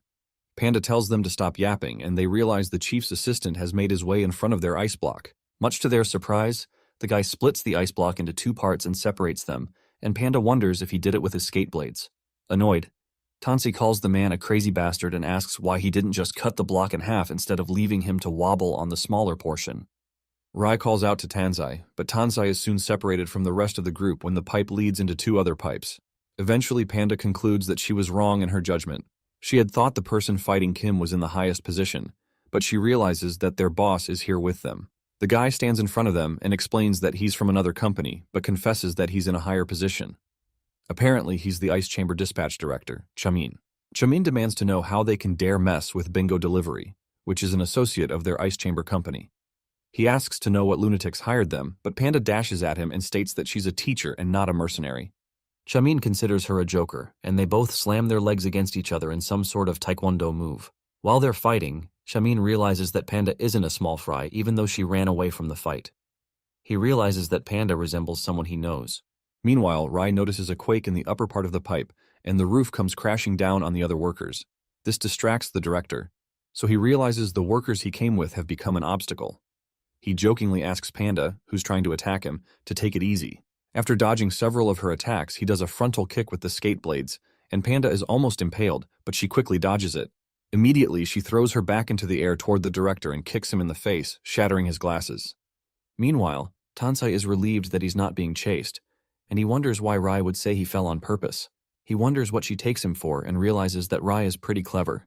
He actually did fall on purpose, and he smiles as he wonders why they think he'd help someone from the street. He's glad the pipe branched out into a different place, so he plans to get out and request backup so he can turn everything around. Inside the bingo delivery site, Kim smashes a huge block of ice that the chief throws at him. Immediately, the chief jumps toward him, lifting another block of ice and smashing it on him, referring to him as the best. The impact knocks Kim into a wall behind him, so the chief tells him that the guys from the city make fighting boring by adding their complicated techniques. He adds that a fight between men is always one where both sides hit and take hits. When he approaches Kim, Kim tells him he doesn't care about his philosophy and charges at him. He rams into the man, but the chief tells Kim he likes that he doesn't care too, and that they can become great friends. Using the weight of his attack, the chief pulls Kim backward and smashes his head into the floor. At this point, our guy realizes he might have chosen the wrong words, but he grabs the chief's legs and tells him he's not interested in him. He swings the man into the air and smashes him on the ground with a force so strong that he bounces back into the air. While he's still in the air, Kim punches him in the chest, and the man pours out blood from his mouth. The punch is so strong that the chief is thrown several feet away into the opposite wall, so Kim clarifies that all he cares about are his kids. Shortly after, he makes his way to the B-44 pipe, but the chief soon gets up. After hearing him talk about children, the chief tells him he finds it unexpected that he's married. However, he tells Kim that it's time for them to have a fight since they're all warmed up. Surprised, Kim wonders how this guy hasn't died like other people, so he asks him if he has any superpowers. The chief admits that he does and tears apart his clothes, explaining that he has a superpower that allows him to transform his muscles called Damage Boost. Kim calls him a cockroach, but the chief playfully considers it a compliment and charges at him. He lands a punch on Kim's face, so Kim returns the favor with a hit to his chin. They both continue their fast-paced, fiery exchange of punches, and the chief confesses that this is very fun. At one point, they both take a lot of damage, and their punches suddenly smash into each other. The force is so strong that both men are pushed backward. Eventually, the chief laughs and asks Kim if he's going to admit that he can't win against him. The chief insists that his superpower is an unbelievable monstrous ability because he can change the shock he receives into muscles. He explains that in a fight against superpowers, the important factor is whether or not his ability has the upper hand over the other person's. He tells Kim his power is certainly under because his attacks will only make him stronger. He asks Kim what he'll do now. Shortly after, the chief lands a punch in Kim's face and knocks him into the air with a punch. The punch creates a huge imprint in his chest and knocks him into a wall. Immediately after, the chief tries to attack him again, but our boy dodges the attack. Suddenly, the chief asks him what's wrong with him because he's been taking hits for a while now, and it seems like he's lost his will to fight. However, Kim realizes that he's truly at a disadvantage, and he can't keep carelessly attacking a guy who will just become stronger. When the chief attacks him again, Kim jumps at him and grabs him in a bear hug. This surprises the chief, and Kim holds him down instead of hitting him. He realizes that Kim is using grappling to counter his skills, but he tells our boy that he's just being clumsy. He turns Kim around and pins him to the ground with one swift move, then points out that it's clear he didn't learn martial arts professionally. The chief explains that his plan wasn't a bad idea, but his skills are lacking. He immediately rips Kim's hands out and starts to laugh maniacally. However, the hand he rips off punches him in the face, much to the chief's shock. Kim soon gets joined back to his hands, and he tells the chief he caught him where he wants him. When he pins the chief down, the man playfully accuses him of being worse than him after calling him a cockroach. Kim smashes him into the ground and ensures he eats off the stones in the ground. As he drags the chief around, the man tells him this won't change a thing because his desperate counterattacks will only help him win. Eventually, Kim throws him into a wall and causes great destruction. Smoke covers the place up, but the chief soon appears again with much excitement because things are finally heating up. However, Kim tells him that things are going to become cooler instead, and it's clear that Kim has thrown him into the freezing compartment. When the chief reads the sign, he realizes that Kim caught him just so he can drag him in here. Before he can respond, our guy turns the cold to the max level and tells the chief that he heard they've been eliminating people with his method. This time, he decides to give him a taste of his own medicine. As the door closes, the chief tries to rush out of the freezer and calls him a bastard. Before the door closes, the chief tries to pry the door open with his hands and he warns Kim not to run away from their fight like this. His face is soon reconfigured when Kim lodges a punch there, and our guy asks him why he thinks he's running away. The chief is knocked way back into the freezer, so Kim tells him he's lost the fight. The chief screams in horror, but the doors soon close and our guy is left alone. Suddenly the chief punches Kim through the door, but he catches the punch mid-air. He tells the chief he's disgusting until the end, and he watches as his entire body freezes up to his hand. Meanwhile, Panda and the director keep fighting. Panda keeps attacking aggressively, but Shamin sharply cuts the side of her face with a quick movement. The attack forces Panda to retreat, and it scares Rai. Rai realizes she didn't know Teacher Panda is such a good fighter because she's usually just lazy and chill. She recognizes that the opponent is also really strong, and it seems like Teacher Panda is at a disadvantage. When the guy almost cuts Panda in half, she quickly dodges the attack and knocks him off his feet. The attack surprises Shamin and knocks him off the ice, but he's soon back on his feet and chasing them again. In a moment, he's on them again, and gives Panda an A+ for her effort. He soon slices the ice block in half again, and Panda realizes they're in trouble. The impact shakes where they're standing, and Rai is knocked off the ice top. Immediately, Shamin swoops in to take her, and he puts her back on the ice. He asks her if she's all right, and she reluctantly answers that she is, even though she doesn't understand why he asked. Annoyed, Shamin asks why Panda would bring a minor to such a dangerous situation. Then he asks why Panda would dare call herself a teacher when she can't even look out for the safety of her students. Panda can't give any comments because she realizes he's not wrong, so he approaches her and asks if she sees the difference in their skills. He claims she'd be dead by now if he had brought out his actual skill, so he offers to spare her life if she turns herself into the police. Panda hesitantly confesses that he's gotten stronger than before, then calls his name. This surprises him because he never told her his name, so Shamin realizes that she truly is the person he thinks she is. She asks him if he remembers her now, but Shamin tells her she only resembles that person, but she's not her. He tells someone as half-witted as her can't be compared to the perfect person he's thinking about. But Panda becomes angry that he calls her a half-wit. Angry, she charges at him and promises not to go easy on him anymore because he's her old colleague. When she jumps, Shamin insists someone like the person he's thinking about would never act so carelessly, then he dodges and insists she's not the one. Eventually, Panda decides to break out her special ability called matter solidification to change his mind. Her power flows through the ice, and it suddenly turns into water and starts to sink him. When he's drawn in, the water turns into jelly and holds him in, so he wonders if this is really the matter solidification skill. When the water becomes solid again, he confirms that it really is. Her ability is the ability to freely change the state of matter of objects. Eventually, she takes off his glasses and asks if he believes her now, so Shamin admits that people change. He tells her she's changed a lot, but Panda kicks him in the face because he's now talking nicely. She reminds him he just called her a half-wit and asks if he's supposed to say that to a colleague he hasn't seen for so long. While she continues stomping his face, Rai stops her and asks what she means by the fact that they were both colleagues. Panda asks Rai if she forgot to tell her and mentions that she's from the Blue Moon City. Meanwhile, Tansei finally arrives outside and he excitedly comes down. He wonders why the path was so complicated because he had a hard time getting out. However, he believes he's still in luck because he plans to get out of there and report them. Suddenly, Panda calls out to him and asks him what took him so long to get there. Shocked, Tansei sees the whole gang and wonders what on earth happened. He tries to ask how they got here, but Panda only tells him they were worried about him. Suddenly, Kim asks Tansei what he was saying is good when he dropped out of the pipe, so Tansei says that it's good to see them all safe and sound. In a flashback, Hyunjong calls out to Teacher Kim, and he remembers how she's always smiling. He tells her to be careful so she doesn't fall, and she soon falls as he warned. Excited, she tells him she fell, but Kim rushes to get some bandages when he sees she sustained a nosebleed. Later, he treats the wounds on her knee, and she laughs because it stings. He assures her that it'll soon get better, but he's glad it's not Soyeon because she'll be crying. After treating, Kim reminds her to be careful so as not to get hurt next time, and she agrees. To protect Hyunjong, who doesn't cry even in pain, Kim knows a secret that only he and the principal know. In the present, Kim hears Panda's voice and opens his eyes. She asks him if he's sleeping, so he tells her he was just thinking. She informs him that Shamin has woken up and asks him to follow her. Eventually, Shamin refuses to cooperate with her, but Panda tells him that she's not asking for anything special. She asks him to pretend they never came, but Shamin refuses to turn a blind eye to their plan to launch a surprise attack on the nation's pillar, Blue Blood. He's worried that the whole city will be in an uproar, so Kim tells him that he can just die here in that case. Kim tells him they're not asking him for help, but giving him an opportunity. He tells him that his answer will determine what will happen to him and everyone outside his room. Meanwhile, the workers outside wonder how much longer the director will be inside, and one of them decides to go into action if there's any hint of danger to the director. Eventually, Kim tells Chamin that the only reason they're all still alive is because Panda wants it that way.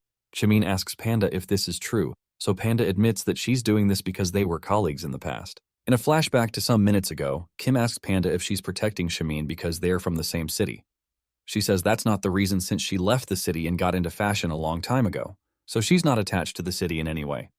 However, she adds that it would be weird if Bingo Delivery suddenly stopped functioning since they pride themselves on fast delivery. She suggests that it would be better to maintain an image that nothing is wrong. She also adds that she knows Chamin well and says he's soft-hearted. She believes he'll take their side if they let him live. In the present, Chamin agrees to help them, but asks them to guarantee that the workers won't be harmed.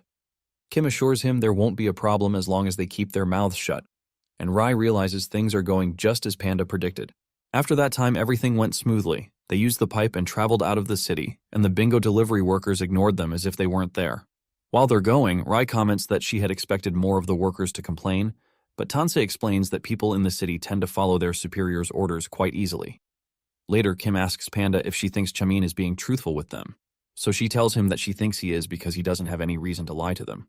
In a flashback, Chamin agrees that he understands where they're coming from since it's a disgrace for Blue Moon City to target a kid like that. However, he explains that he can't help them, but he can supply info to them. He tells them that the giant food they're targeting is fake, which surprises them.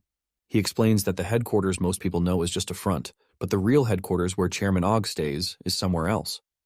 Chamin confesses that he doesn't know where the real headquarters is, so Kim wonders if the chief he fought would know the location of the real headquarters. Panda asks if they should defrost him and ask, but Tansei suggests they ask an insider if outsiders don't know the location. When they ask him where they would find an insider, Tansei goes through a list and tells them the industry circle is quite small, so it shouldn't be hard to find. He opens his list to the name of a terrible superior named Cass Plus, who he's been planning to get rid of, so he suggests they grab this guy and just beat the hell out of him, just like their old boss used to do. Later, at the management services called Cass Plus, some guy is beaten up, so he asks his assailant if they really think they're safe. This guy is called Hurin, and he's the chairman of a mid-level company called R Construction. Huran asks his attackers if they don't know his guards, and the police are going to look for him, but the men just smile at him. Their boss asks why all the guys they bring always say the same things, so he asks the hostage if he knows why they're still in his line of work. He crushes his hand and tells him it's because they can get away with it. He explains that the police won't care if a newly successful mid-level company executive suddenly disappears. He tells him he shouldn't have worked so hard that he pissed off his higher-ups. Suddenly, one of the men notices an intruder and asks the person who he is.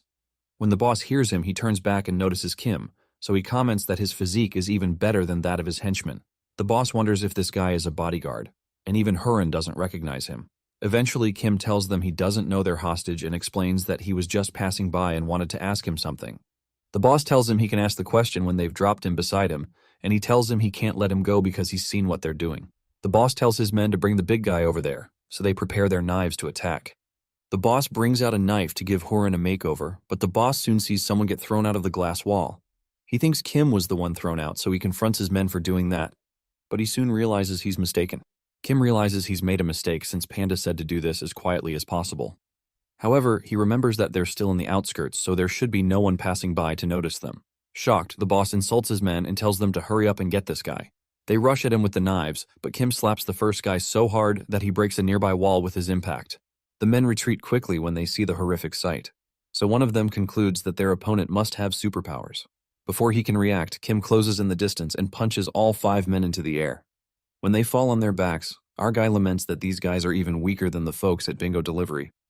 This shocks the boss, so Hurin wonders if this guy is here to save him. When Kim approaches the boss, he starts to sweat bullets and suggests he go ahead with the question he wanted to ask. However, Kim slaps him across the face first and knocks him down, then tells him to get up because he hit him gently. In a flashback, Kim thinks about Tansei's plan to beat their target up and asks him about giant food. He asks him what would happen if their target doesn't know anything, so Tansei suggests that they'd have to do anything to satisfy him if they don't want to die. Moments later, some vehicles arrive in front of the Cass Plus Management Services building, and the men hurry up so they can save Huran. They're led by the vice chairman of the R Construction Company, Hokya. One of the men asks him what will happen if they're too late, but Hoka tells him not to talk stupidly because his Huron isn't someone who will give up so easily. They rush in, and Hoka loudly calls out to Huron so he'll know they're there. When Huron hears the voice of his younger brother, Hoka, he calls out to him, so Hokya comes to check on him. Hoka finds him injured, but his injuries have been covered up with bandages. It annoys Hoka that these gangsters dared to touch his face, and he promises that he won't let them go. Suddenly, the boss shows up to welcome them with a pretty disfigured face. Confused, Hoka asks what's wrong with his face. So Hurin introduces him to Kim, the guy who saved his life. Behind him, the boss and the others raise up their hands as punishment. Immediately, Hoka joins his brother to thank Kim for saving his life. Hurin also promises to find a way to repay him for helping him out. However, Kim just tells them to be quiet because he's busy. The men who he has now taken hostage begin to make several calls to get other people to help them do investigations about the location of giant foods, no matter how much it costs. When Kim returns to ask the boss if he got any info, the poor guy says they've not gotten anything yet. So Kim grabs his face and says his answer isn't satisfactory. The boss apologizes, but Kim tells him to speed things up if he wants to live. Eventually, Hoka asks his brother what Kim is up to, so Hurin explains that Kim is looking for the hidden headquarters of giant food. Confused, Hokia asks if that means the popularly known headquarters is fake, so Hurin admits that it's common among companies. Moments later, Hokia interrupts Kim and apologizes. He asks him if he's really looking for the giant food headquarters, and when Kim says he is, Hoka points out that these gangsters aren't likely to know the place. He offers to give him a location where he can get the info instead. When Kim asks if his method will be more effective, Hokia decides to explain better. He explains that giant food would most likely be hiding a real headquarters in a really tall building, especially since the oldies of the Blue Blood are too proud to make their headquarters in a small building. Since they have a vague idea of what the size will be, Hokia suggests that their construction company can look into shady-looking buildings. Intrigued, Kim tells him he'd appreciate it if he can do that for him, but Hoka explains that he's just repaying his debts. He's doing this so they won't be indebted to such a suspicious person. He realizes that Hurin is a great businessman, but he's soft-hearted, and will go out of his way to do whatever he can for this man. So he tries to ensure they clear their debt quickly. Suddenly, Hurin hugs him for doing a great job as always, then also offers to look into the people who own the buildings they look through. Shocked, Hokia asks him why he'd make such a pledge when he's on a blacklist and could be eliminated any second from now. He reminds him he's not in a position to be giving out such help, but Hurin insists that it's nothing to put his life on the line to help his savior. When they start to argue, Kim tells them he can look into the people himself and suggests that Hurin takes care of himself. Amused, Hurin accepts his grace and generosity. Hokia quickly drags him away before he makes any more promises. But Hurin quickly tells Kim he can always call him if he ever needs something again. Shortly after, Kim meets with another group and asks them to do something for him. This group is an illegal service company named Mega Hammer. They're surprised to hear that he wants them to look into buildings, and he soon meets with another group called the Chicken Restaurant, who are actually arms dealers. Those guys point guns at him. Then he goes to a cleaning service that specializes in cleaning corpses called SOC, but they ask him who he is. After that, he meets up with an assassination service called Bullring, but they ask him if he wants to meet his demise. In every instance, Kim mops the floor with their faces until they promise to do his bidding. Meanwhile, Tansei crosses off names on his list and is certain they'll find giant food in no time at this rate. Panda is also glad to hear that Kim met the R Construction brothers because they're famous for being genius businessmen. She trusts that their method will be effective and watches as the men who Kim has forcefully recruited work tirelessly to get the information.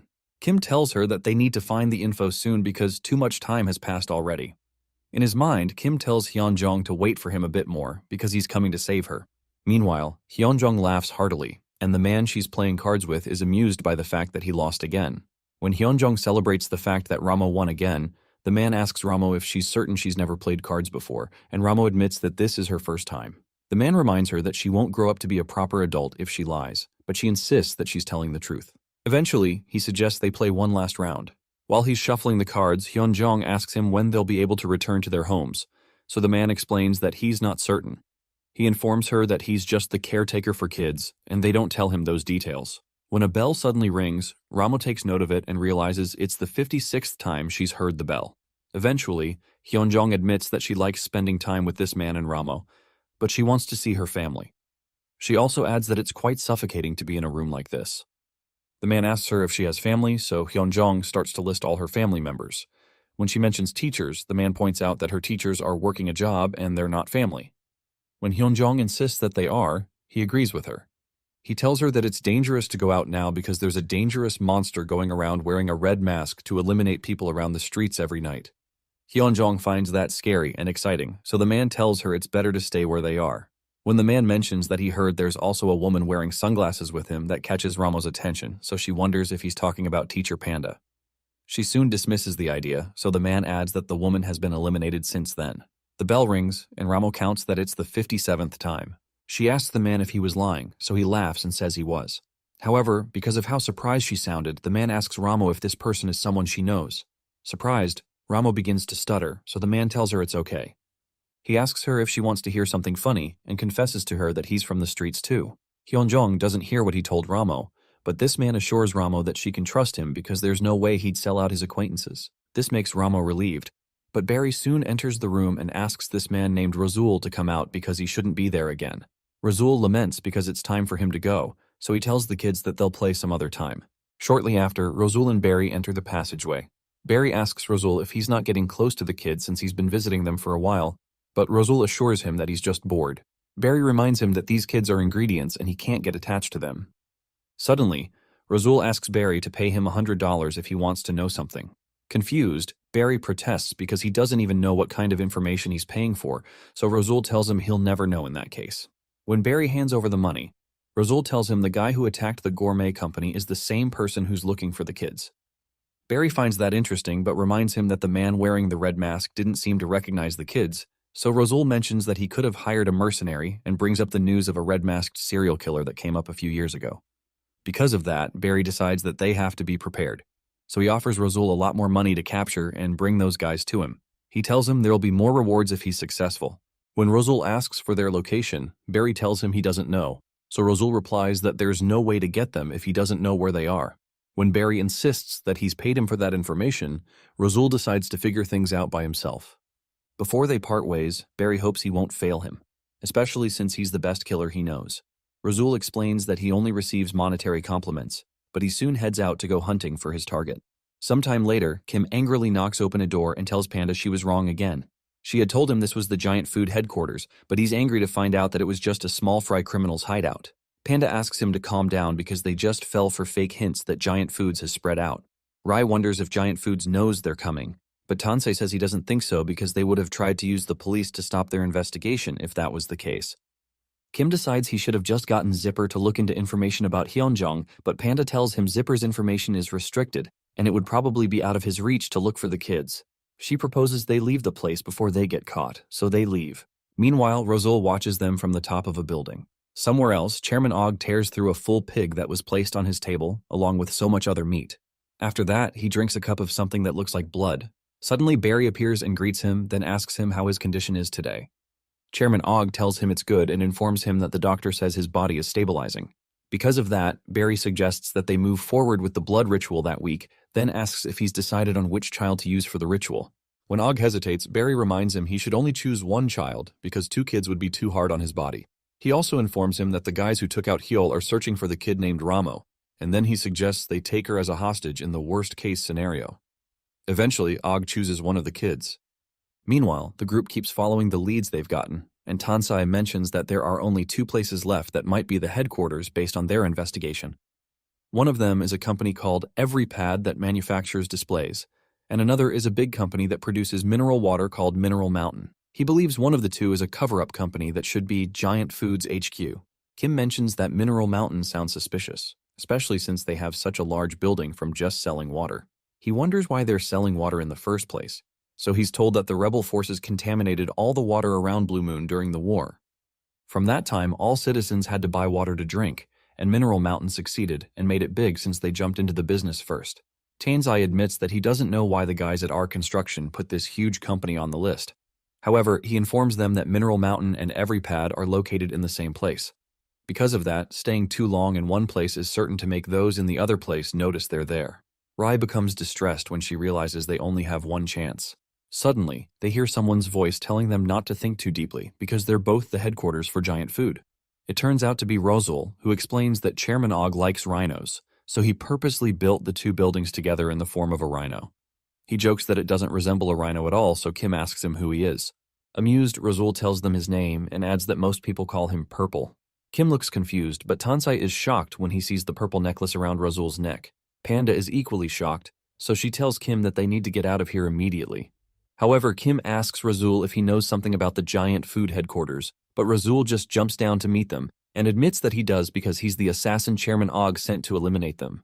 Razul immediately brings out a card, which surprises Kim, but our guy quickly jumps to punch the smug look off his face. Suddenly, Kim notices his upper body has been separated from his lower half, and it seems Razul had sliced him with the card.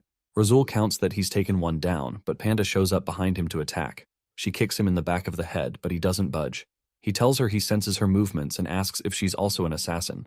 It turns out that he cushioned her hit with a card behind his back, and he tells her that she's slower than his hands.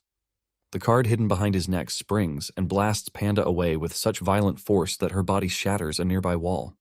Meanwhile, Tansai freezes nearby, and he can't believe he's seeing the Great Purple in real life.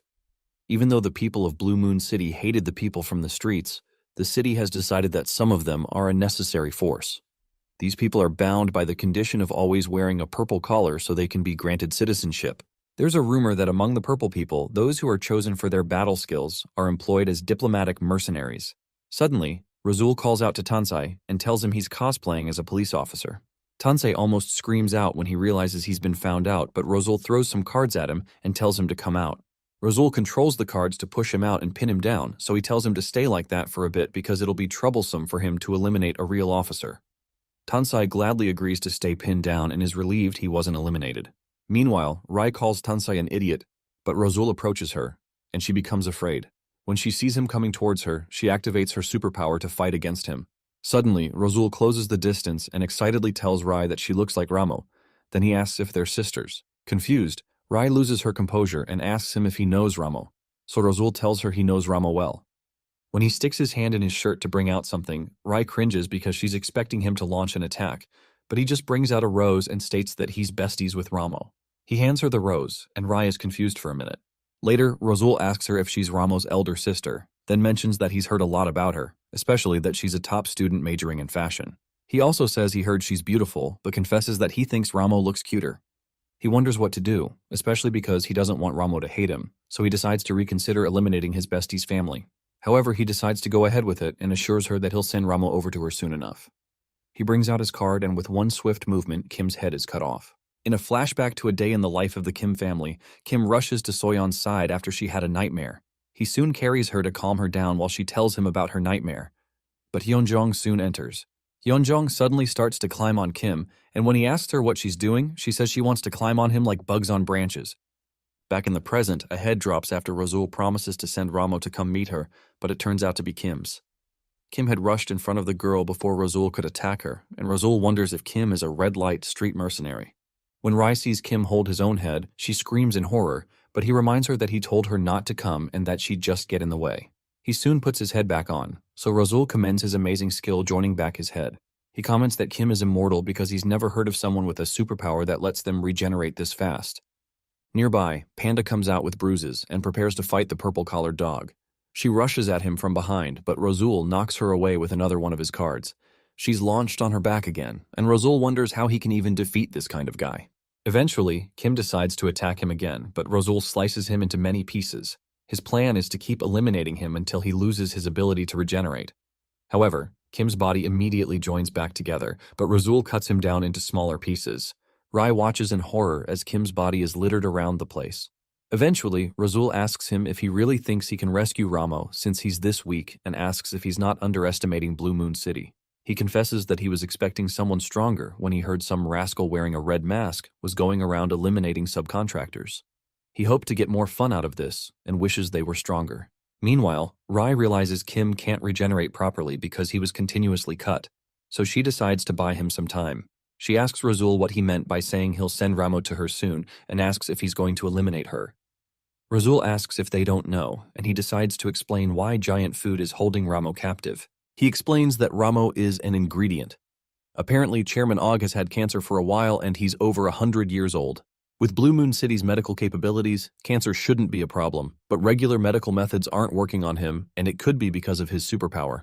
Apparently, Chairman Og is one of the heroes who stopped the rebellion in the past. In order to stop the growing cancer, he's been growing physically and has been searching for more stimulating food in order to withstand the pain of the cancer. While on a downward spiral, a genius scientist suddenly showed up with a treatment idea. He suggested they find a girl who matches at least 90% of the substance components in a vial, and he'll make the medication. Chairman Og used his power and influence to find the girl who matches, but he couldn't find a good match. But they eventually stumbled upon two girls from the streets who turned out to be a match. One of those girls will be drained of their blood and left to die. Rai can't believe her ears, but Razul adds that Chairman Og can also make a snack out of the girl since he even eats people these days. After answering her question, he tells her that it's his gift to her before her demise. Annoyed, Rai tells him they'll not let this happen and assures him they're going to ensure he doesn't harm Ramo or Hyunjong at all. This amuses Razul, but this gives Kim enough time to regenerate, and he tells Razul that he'll chop him up just like he did him if there's even a scratch on the girls. His continual resurrection annoys Razul, who moves in to slice him up with a card but notices his card gets lodged in Kim's jacket. Razul wonders how he was able to block the attack, but Kim tells him not to stop playing around with cards and rushes at him with a punch. Immediately, Razul deploys some cards to block this attack, but he still gets a face full of fist. The hit knocks the light out of his eyes and blood spurts out of his mouth. The force of the punch throws him back and shatters the wall he slams against. He wonders how one punch could be this strong, and he wonders how Kim's strength is still so high, even though his mask is breaking. Before he can get up, Kim jumps right over him and tries to stomp him, but Razul quickly jumps out of the way. Razul hangs on a wall and tells Kim to stop trying to scam him because it's going to be hard for him to win if Kim's regeneration rate is this efficient. What he doesn't realize is that Panda has activated her matter solidification technique, causing his hand to sink into the wall he's resting on. She buries his hand in the wall and tells him he can just decide to lose if he can't win. This amuses Razul, but Kim doesn't waste time and rushes at him again. Kim smashes into the building, but Razul forcefully breaks his own hand and climbs the building. He tells them he won't die here and asks them if he looks like someone who would die like an NPC. He tells them to pay attention and shows them a Joker card that's going to do God's work. In another flashback to a day in the life of the Kim family, Hyunjong wakes up and tells everyone she loves them like she always does. She tells Hajin she loves him, but he replies nonchalantly. Surprised, Hyunjong looks him dead in the eye and asks if he doesn't love her, so he becomes tense and tells her he loves her. This makes her happy, so she hugs him. In the present, Razul throws the Joker card at them, and it lands in their midst. For a moment, nothing happens, and Panda becomes confused when nothing happens. When she looks back at the spot Razul was standing in, she realizes he's gone, and they realize they've been tricked. Moments later, Barry sees Razul without one of his hands while being treated by hot nurses who feed him grapes. Barry demands to know what on earth he's doing, and Razul jokes that there's nothing wrong with hanging out with some ladies. Barry asks him about his arm, so Razul explains that a wall ate it up. He explains that the person he was sent after is not actually a red light mercenary, but a guardian of one of the kids they kidnapped. Surprised, Barry asks him if this guy made his arm like that, but Razul explains again that a wall ate his arm up. When Barry tells him to shut up, Razul asks why they even bothered someone as dangerous as this guy. He explains that this guy is a monster who basically has an immortal-like ability. Surprised, Barry realizes that this is the first time Razul, the best killer, has failed. As such, he believes they need to assume that this opponent is the strongest among the street people. Eventually, he decides to leave and tells Razul that they'll talk later. Shortly after, one of the nurses offers Razul some cake. Instead of eating it, he brings it to the girls and asks if they want some of it. Suddenly, he hears Ramo shouting because one of the guards covered Hyunjong with a mask and is carrying her outside. The guard stopping Ramo pushes her to the ground and warns her to stay put if she doesn't want to get hurt. Hyunjong cries out to Ramo as she's carted away, so Ramo runs to Razul for help. She laments that she feels bad for the girl and that they can't let her go like that. She begs him to bring her back because she knows they're going to harm her. But Razul doesn't say anything. She soon falls to the ground and begs that he help her but doesn't get a reply from him. Meanwhile, Kim runs through the streets and destroys roads while rushing toward the giant food headquarters. Panda runs behind him, and when one of the drivers tries to see what just happened, Panda melts a part of his car door so she can borrow his car. She throws him on the ground while she, Rai, and Tansai quickly get in. When they drive off, Rai asks why Kim is running like that, so Panda explains that he's angry because he feels like his kid is in danger. She explains that this was how he was when she first met him, and adds that it's a miracle he was so calm till now. Meanwhile, Kim keeps running with Hyunjong's name on his lips. In a flashback, the principal commends him for cold medicine for Soyeon. While they walk, Kim suddenly trips and falls. It turns out to be Hyunjong, who was begging by the roadside at the time. Kim asks her why she did that, but she laughs and begs him to give her a little of what's in the bag because she thought it was food. Kim explains that he doesn't have money, so he tries to give her whatever he has on him. However, the principal tells Hyunjong that they don't have anything on them right now and tells Kim to follow him. Confused, Kim asks the principal how he can just leave a little kid who came out of the streets to ask them for help. The principal tells him her parents probably ordered her to do so, and he tells him it's a common method these days. It surprises Kim that parents would ask their children to beg, so the principal replies that it's the slums, and people are more inclined to help kids, so they came up with that strategy. However, the principal agrees that this situation is problematic. Even if they gave the kids something, it would be quickly stolen by the animalistic people around her. The principal confesses that it bothers him a bit. Later that evening, a man calls Hyunjong a worthless B-word because her plate is empty, then slaps her. He asks her why she didn't bring anything in after being out for the whole day, and he curses at her and asks if it's hard for her to just beg. He grabs her head and pushes it into the ground to show her how to bow so that people will feel sorry for her and give her some crumbs. As blood pours out of her head, she tells her dad that she's sorry while still laughing, but the man tells her to stop messing up. He threatens to sell her off to the red light street if she disappoints him one more time, and Hyunjong agrees, still with that smile on her face. She reaches out to touch him and tells him she loves him, but the man gets disgusted and turns back. In anger, he wonders why she was even born, so he suggests they just die together since she's pissing him off so much. Suddenly, the man's face is smashed through the wooden wall by the principal, who says that he finds it hard to believe that an angel like this was born from a devil like him. The principal lifts him off the ground and reminds him that it's mandatory for a parent to take care of their children and help them grow while staying by their side. It hurts the principal so much that tears start to fall from his eyes, and he tells the man parents don't look down on their children and order them around like he does. To give him a taste of his own medicine, the principal gives him a good beating. Concerning Hyunjong's secret, it's a known fact that babies cry when born. To receive love, they also instinctively know how to smile. And that's why Hyunjong is always smiling. She smiles when she's having fun, when she's happy, when she's hurting, and when she's suffering. The principal beats up Hyunjong's father to a pulp until the man starts to plead for mercy. The man begs him to stop, but the principal continues punching him until his hand is bloody. He tells the man that if he didn't come, he would never stop what he was doing. Suddenly, Hyunjong grabs the principal and begs him not to hurt her dad. Immediately, the principal promises not to lay a hand on her father again on one condition. Shortly after, the principal takes Hyunjong with him. While they're walking, Kim tells the principal that he understands why he chose to do this, but he asks if it's really okay to separate children from their parents. The principal replies that there's no direct answer to that, but he promises to at least do whatever he can to make sure this child doesn't regret coming with them. Even though they're not blood-related, he believes they're family if their hearts care for each other. In the present, Chairman Og and Barry welcome Professor Nogel. The professor asks Chairman Og if he's been doing well, but Og replies that he's as tired as usual. However, the doctor assures him that today marks the end of that and he can soon return to being the city's hero. Nogel turns to Hyunjong and tells her it's been a while since he's seen her too. Nearby, Hyunjong sits with a smile on her face and greets the doctor. The doctor pats her head and notes that she seems to be in great shape because of her bright smile. Immediately, he tells her she'll serve as a good medical ingredient. Moments later, Barry asks Professor Nogel to speed up the procedure. The professor opens his briefcase and proceeds to give Hyunjong a shot. Once they're done, he tells them that they're finished, and Barry is surprised that it happened so quickly. He asks if that's all, and Nogel replies that Hyunjong is now a medical ingredient. He explains that she must be consumed within 30 minutes after breakfast and again within 30 minutes after dinner. He adds that the chairman can have around half of her after breakfast and the other half after dinner. Even though he could drain her blood to make the medication into liquid, that would take some time. Also, since Chairman Og has a taste for human flesh, he felt this would be a better method. Excited, the chairman asks if he can eat the girl immediately since he's already had breakfast recently. However, Nogel explains that he'd have to wait for at least 10 minutes for the injection to take effect. He sets a timer for 10 minutes, so Og decides to wait. Suddenly, they hear someone shout Og's name, and the person tells him to come out immediately. Barry wonders who on earth is shouting, so he radios the guards to know what's going on. One of the guards tells him that some monster is destroying things in the lobby, and Barry is surprised to hear the voice came all the way from there. Kim's voice suddenly sounds again to tell Hyunjong he's here, and she smiles when she recognizes him. She screams out to let him know she's on the top floor, and Kim picks her voice from the radio. Barry immediately tells him they have his kid, so Kim tells Hyunjong he's coming to get her.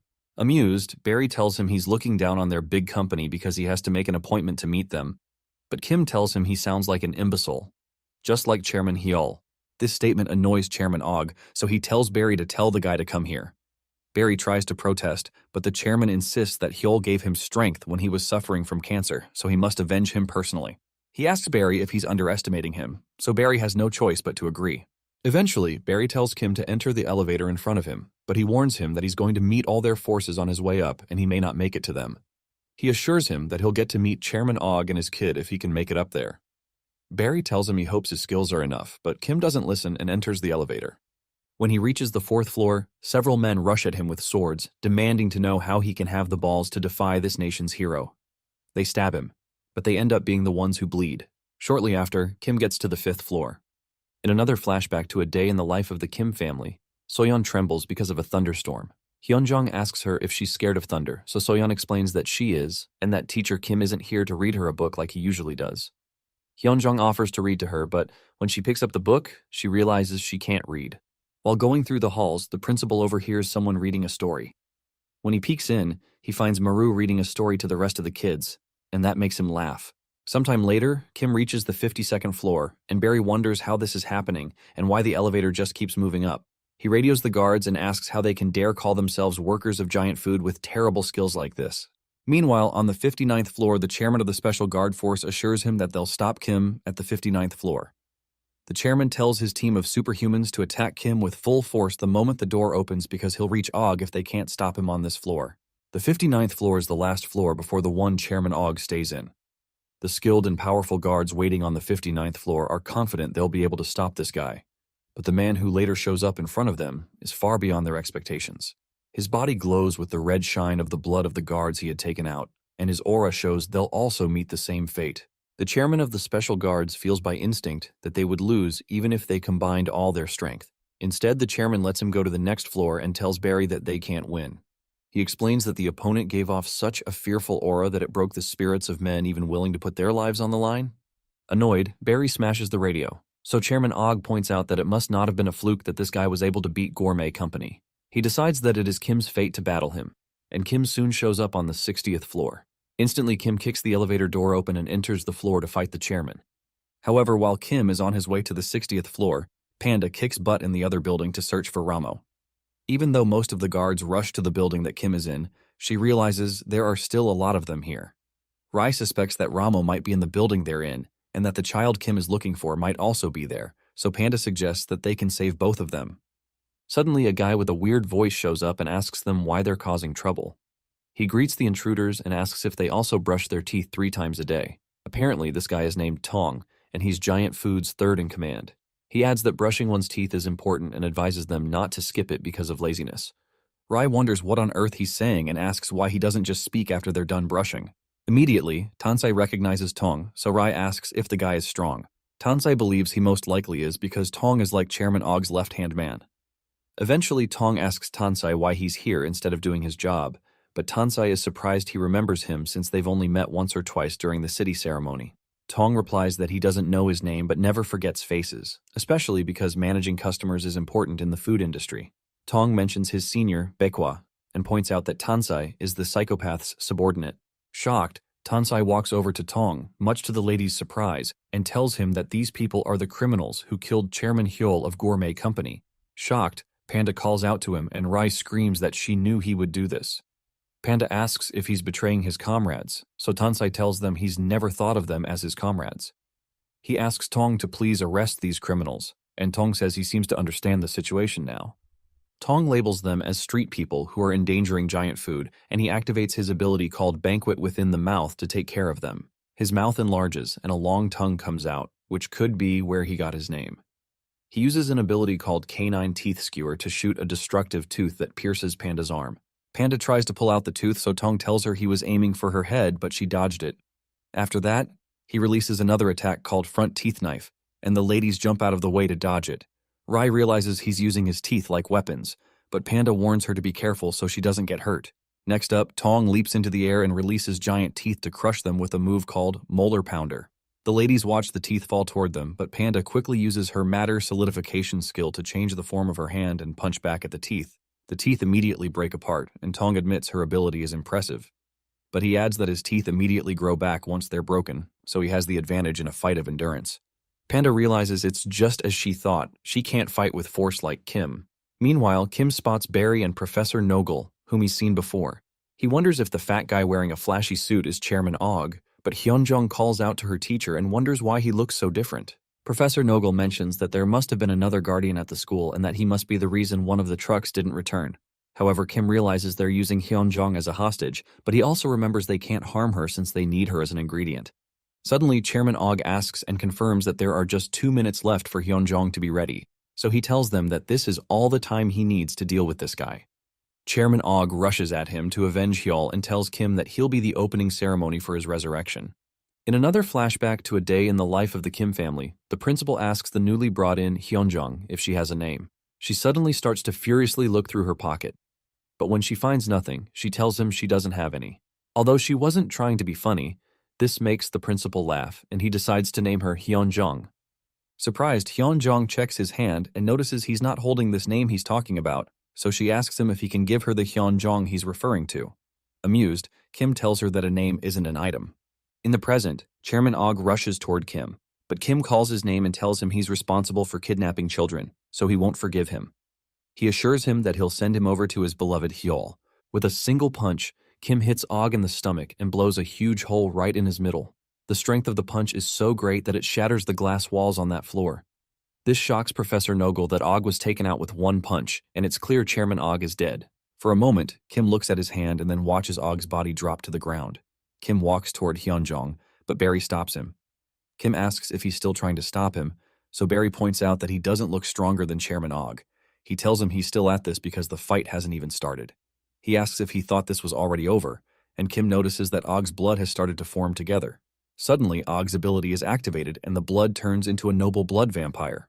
Og admits that this is the first time he's fought with this form since the war, and he explains that he feels like he's waking up from a long sleep.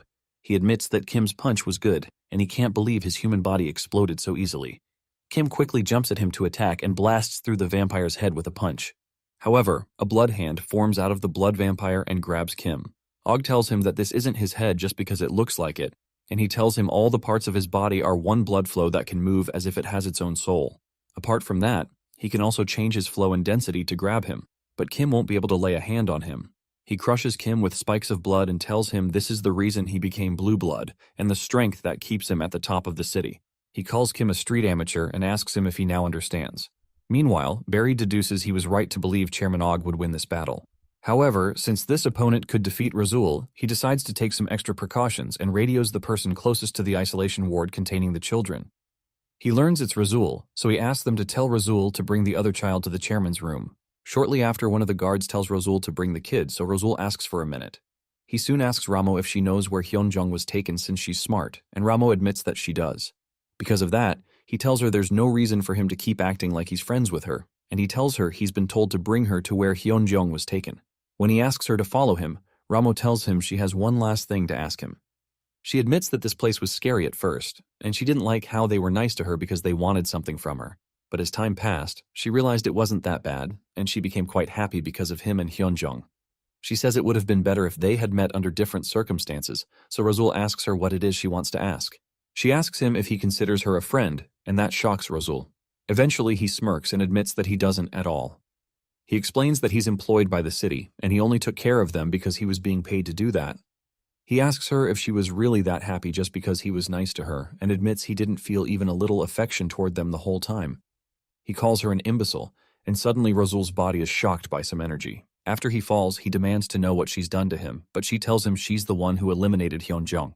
Confused, Razul asks her what she means by that, so Ramo says she may have been able to save Hyunjung. She admits that she could have left this place if she wanted to, but she didn't because Hyunjung was here and she couldn't escape without her. Because of that, she chose the rational decision to be the one that would be chosen instead of Hyunjung. However, Hyunjung ended up being the one who was dragged away, and now her plan has been rendered useless. Ramo tells Razul that she's a good-for-nothing and calculative kid. She tells him of an unwritten law among people with superpowers, which says that all superpowers are two-faced, so he has to be careful with who he interacts with. Apparently, her ability has a very precise condition that must be fulfilled for it to work, and she activates the ability called Morning of Repentance. Apparently, when someone lies to her, a bell rings in their heart, and if that bell rings over 100 times, she can control that person. So for someone like him who makes a living through lying to others, she knew this condition would soon be fulfilled. She also thanks him for lying to her just now, when he said he never cared about them. Meanwhile, the guard outside realizes Razul is taking too long, so he considers going in to check on him. He opens the door to ask him to hurry up, but the guy gets a card buried in his head. Shortly after, Razul walks out with the bird from Ramos' power on his shoulder, and with her by his side. In a flashback to a day in the life of the Kim family, they decide to learn self-defense. Hajin offers to teach Hyunjung how to evade an enemy and how to dodge an enemy's attack by observing his shoulders. He tells her to try it, but she just stands there until he hits the stick on her head. Surprised, he asks her why she doesn't dodge, so she explains that her dad said not to dodge or block when he hits her. Another kid passing deduces that Hajin is bothering Hyunjong, so she slams her elbow into his stomach, but his shoulder-watching tips don't pay off this time. When the girl takes Hyunjong away, Hajin realizes he didn't see her punch coming. In the present, Kim, Hyunjong, and Chairman Og are in the higher building, but Ramo, Rosul, Panda, Tong, and Tansai are in the other one. In the higher building, Kim's body continues to heal from the attacks he receives. Og applauds the fact that he's still alive, even though he's fighting against him, but Kim tells him he has a body that can't die even when he wants to. Confused, Og laughs and tells him he seems to misunderstand something. He asks him if he thinks he's immortal, then tells him that a certain person isn't someone who would give a mere human the gift of immortality. Kim wonders who he's talking about, so Og tells him he's referring to the person who gives everyone a superpower. Og admits that the person must have taken a liking to him because he gave him a very good superpower. Suddenly, Kim's body starts to melt from within, and Og mentions that what he did is starting to take effect. He informs him that he injected some of his blood into him when he grabbed him before. The pain makes Kim collapse to the ground as his body continues to melt. Og explains his blood functions like a digestive acid, and it could be because he likes eating so much. He tells Kim he'll probably melt to death first, no matter how good his regeneration is. Suddenly, Kim tears open his skin and pours out Og's blood from his body. He tells Og he's removed his blood, so Og admits he's tough and understands why he'd consider himself immortal. Annoyed, Kim wishes he could get another Insta-freezer to throw this guy into since he's liquid. But he soon remembers Og is a hero of the war, and something so simple wouldn't work on him. It annoys him, but he admits to himself that there's no way to beat him right now. Suddenly, Nogel tells Og that the time has stopped for some time, so he can take his medicine whenever he wants. Og soon remembers and explains he forgot because his opponent was working so hard to fight back. Since the fight takes a while, Og reaches out to take the girl first before he continues. Before he can reach her, she disappears out of sight to their shock. It turns out to be Kim who had rushed in to carry her with him. Still surprised, Barry wonders how Kim could move at such ridiculous speeds because it was hard to see his movements. He doesn't think Kim was holding back before, so he believes it's probably his will to save the girl that grew so strong that he felt a rush of adrenaline and speed. However, this annoys Og, who claims that Kim has taken his medicine. Kim realizes that revenge isn't important right now, and he needs to get Hyunjong to a safe place for now. He wonders where he can put her, and quickly spots a door that leads to stairs. Immediately, he heads for the stairs and breaks through the door. Once inside, he looks down and figures out that the stairs should lead them to the first floor. Behind him, Og rushes toward him so he doesn't get away. Kim quickly drops Hyunjong and tells her to move ahead while he stays there to buy some time. He assures her she can do this because she's strong, so she watches him until he jumps back to face Og. He pretends to try to punch him but stomps on the ground and breaks it, so they both fall into the lower floor. Barry rushes to help the chairman, while Nogel remains amused because of how much bigger the scale of the fight is getting. Since he has nothing to do here, he decides to take his leave and wishes them good luck. Meanwhile, the chairman of the Special Forces hears the fierce fight going on upstairs and confirms that they wouldn't have been able to take that guy on. However, he's surprised that the guy is able to fight against Chairman Og for this long. Suddenly, the chairman and Kim fall through the roof, so the men run away to avoid getting crushed by the ceiling. After the collapse, Og promises to destroy Kim for stealing his medicine and for destroying his building. Meanwhile, Kim decides to destroy this building to bury Og under all the rubble temporarily, since he can't damage him. He throws a pillar through his head to buy more time and continues by breaking the ground underneath them again. Eventually, Og becomes angry that he's been pushed around by a mere street thug. He believes this fight would have been over a long time ago if he had taken his medicine and healed to his full capacity. He quickly tells Barry to change their defense plan and tells him to release the blood. Barry receives the instruction, and Kim wonders what this fool who keeps watching them without engaging in a fight is going to do. Suddenly, Barry activates his ability called the World Within His Pockets and opens his jacket. This ability allows him to store any object in his pocket with the condition of a daily limit. At the chairman's orders, Barry has been storing a bit of Og's blood every day. The amount he's stored up so far is equivalent to the size of a tsunami. Since the source of a vampire's power is blood, the blood that was being stored to be used after Chairman Og's full recovery is what is being released now. With this, Og will be able to use the power he had in his prime years. Meanwhile, Hyunjong makes her way down the flight of stairs. Suddenly, she slips and falls downwards to the end of a staircase. Her body becomes bruised, and she gets a nosebleed, but she manages to get back up. However, she begins to tremble when she gets up and suddenly collapses again. While on the ground, she remembers how Teacher Kim told her she's strong, so she reminds herself that she is. Because of that, she gets back up and continues walking. On the other hand, people usually refer to animals when referencing strength. For example, they refer to a body tougher than a bear, a speed faster than a horse, or a grip sturdier than an alligator's teeth. No matter how strong humans are, they're nothing when compared to the power of the force of nature. Kim struggles as he's overwhelmed by the force of Og's blood. He tries to fight his way out of it, but he's soon overwhelmed by the flow while Og laughs maniacally. Og tells him that even his superpower can't defeat the sea, and Kim is soon swallowed up in the sea of blood. When he starts to choke, Og tells him to give up and accept his end. The light soon goes out in Kim's eyes and his body starts to melt. Og tells him it's over, but he suddenly feels a strong pang in his heart. Og realizes he's in trouble because he's getting more pushback than expected from using his superpower. He decides that he needs to get his medicine immediately, so he extends his blood into the staircase to find Hyunjong. Once inside, he starts to sense the little girl's blood and he soon spots her in one of the staircases. When Hyunjong sees him, it's too late, because he lunges towards her to catch her.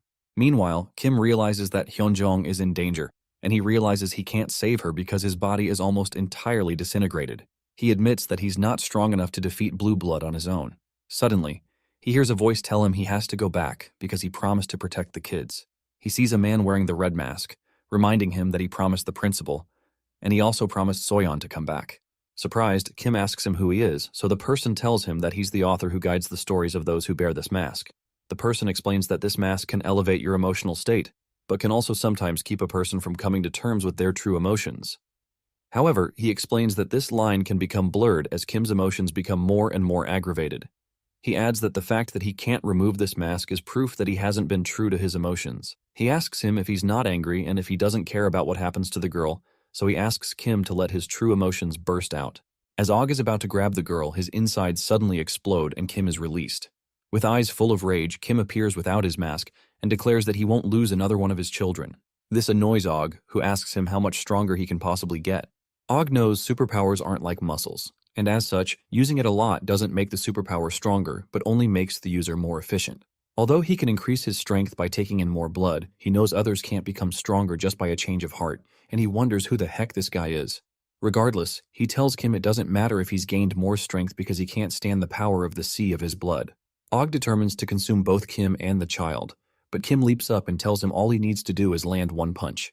Kim's punches develop into several in one, and Og's body starts to tear apart in various points. He wonders how his body's getting blown up without Kim even touching him. Then he realizes that Kim is using his fists to create wind pressure strong enough to lift him up. Kim pushes upward, and the force of his power pushes Og up until the blood spills out of the top of the building. Eventually, Kim tears through Og's body, which annoys him. Suddenly, Kim notices something coming out of Og's body. Meanwhile, Barry is blown away by the force of the blood, and he finds himself somewhere else.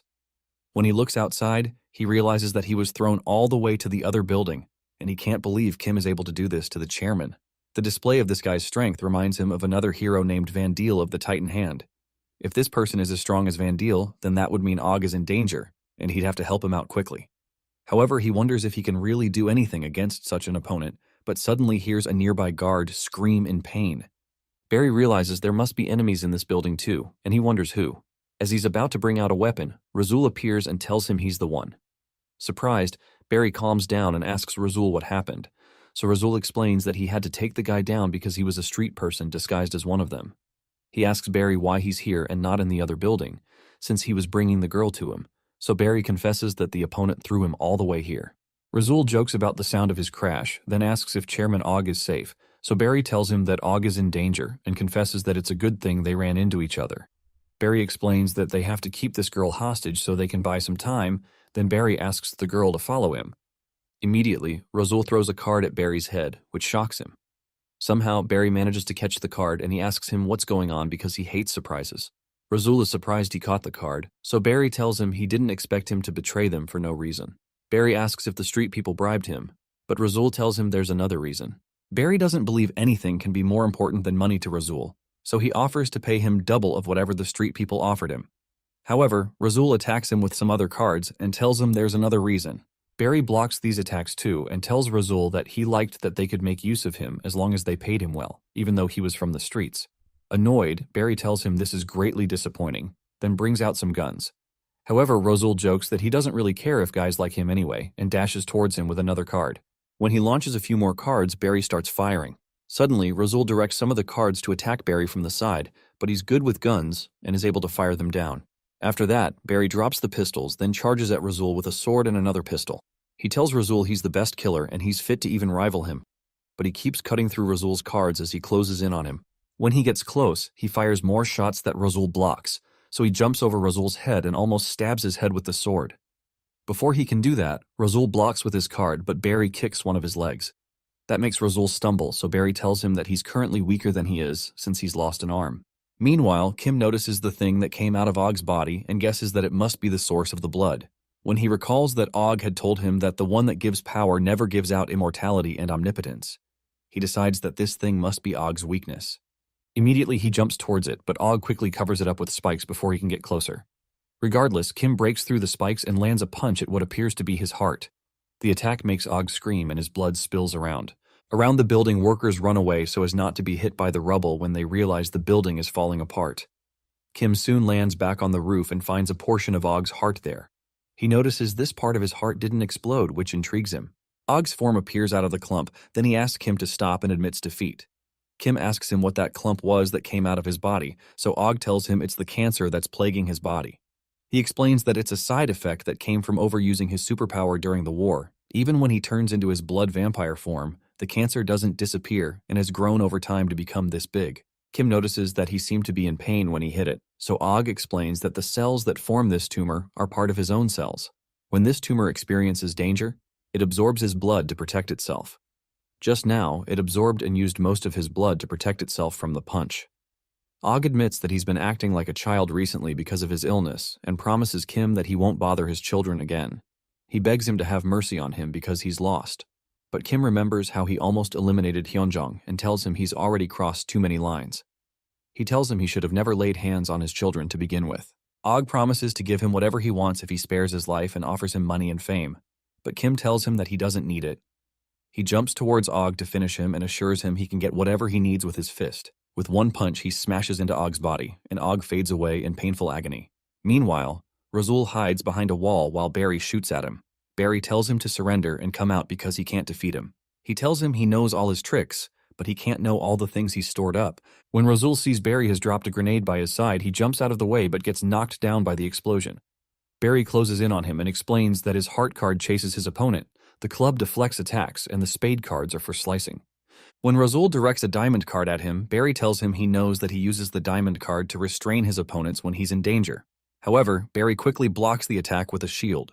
When Razul sends a joker card next, Barry catches it and says he uses his joker card, which has no ability, as a decoy to distract his opponent. Suddenly, Razul starts to cough out blood, and he realizes he's not recovered from his last fight. When Barry closes in on him, he asks him if he has any last words as a courtesy because of the respect he has for him.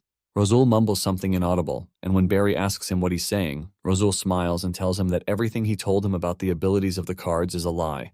Apparently, every card can be used for every kind of ability.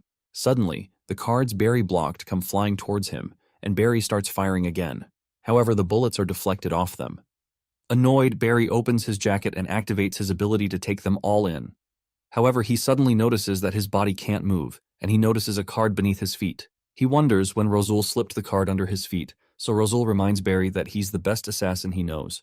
Annoyed, Barry screams out his name, but he's soon stabbed by the cards coming at him. Barry falls to the ground in a pool of his blood, and he wonders how Razul could have kept so many secrets from him even though they spent so much time together.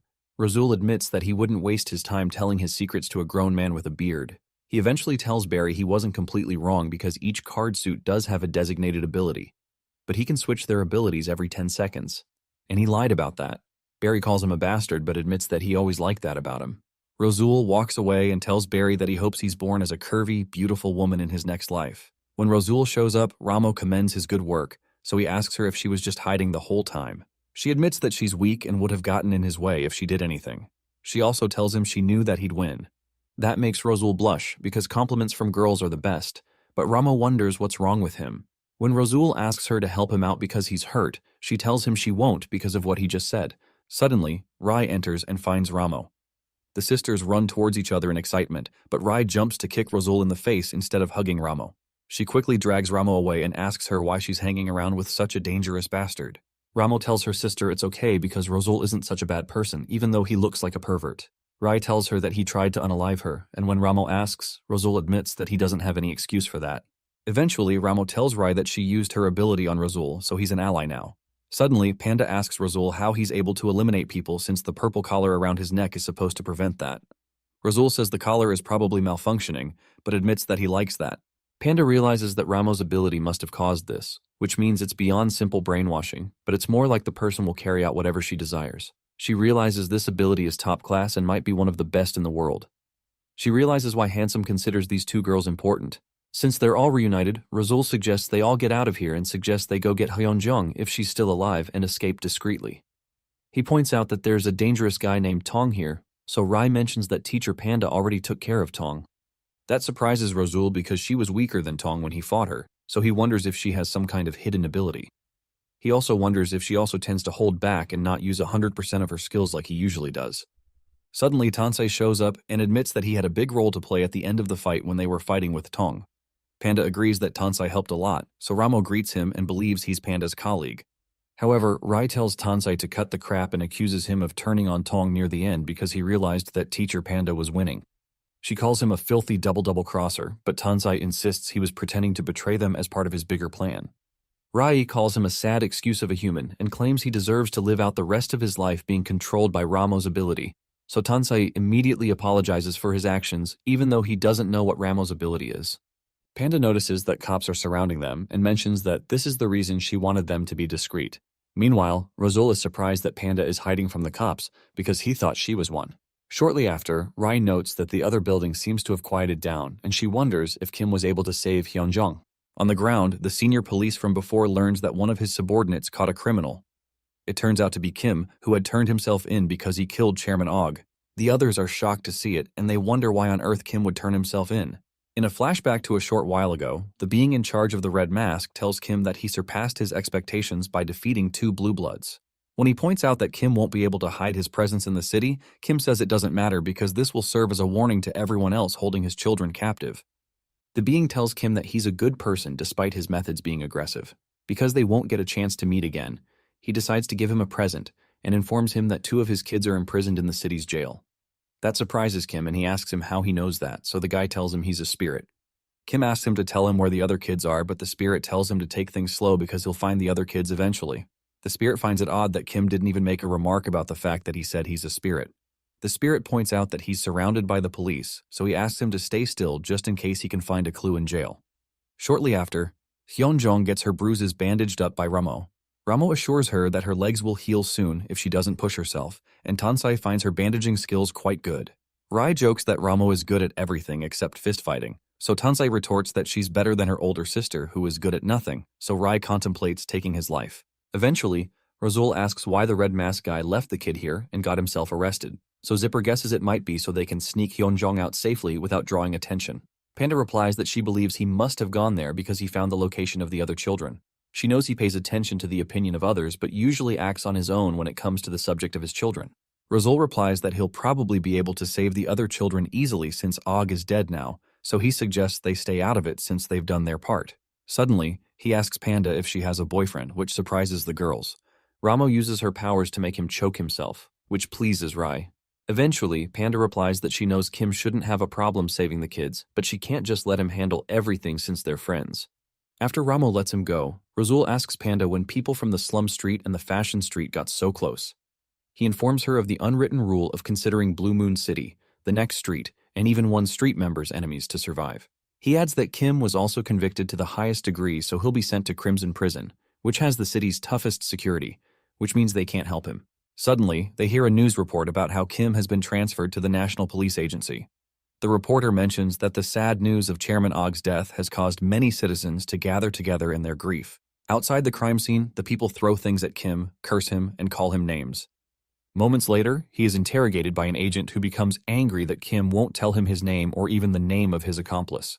The agent reminds Kim that he's not a citizen and he's at the risk of remaining in here with him forever. He asks Kim why he won't work with him since he turned himself in, then finally asks him if he's from the streets. Kim doesn't answer because of the ongoing war between the city and the streets. Eventually, the agent tells him he doesn't think he acted alone because Chairman Og can't be defeated by one person. Suddenly, Kim stands up and offers to show him how he eliminated him, which startles the man. Shocked, the man stops the operation and teleports out of there.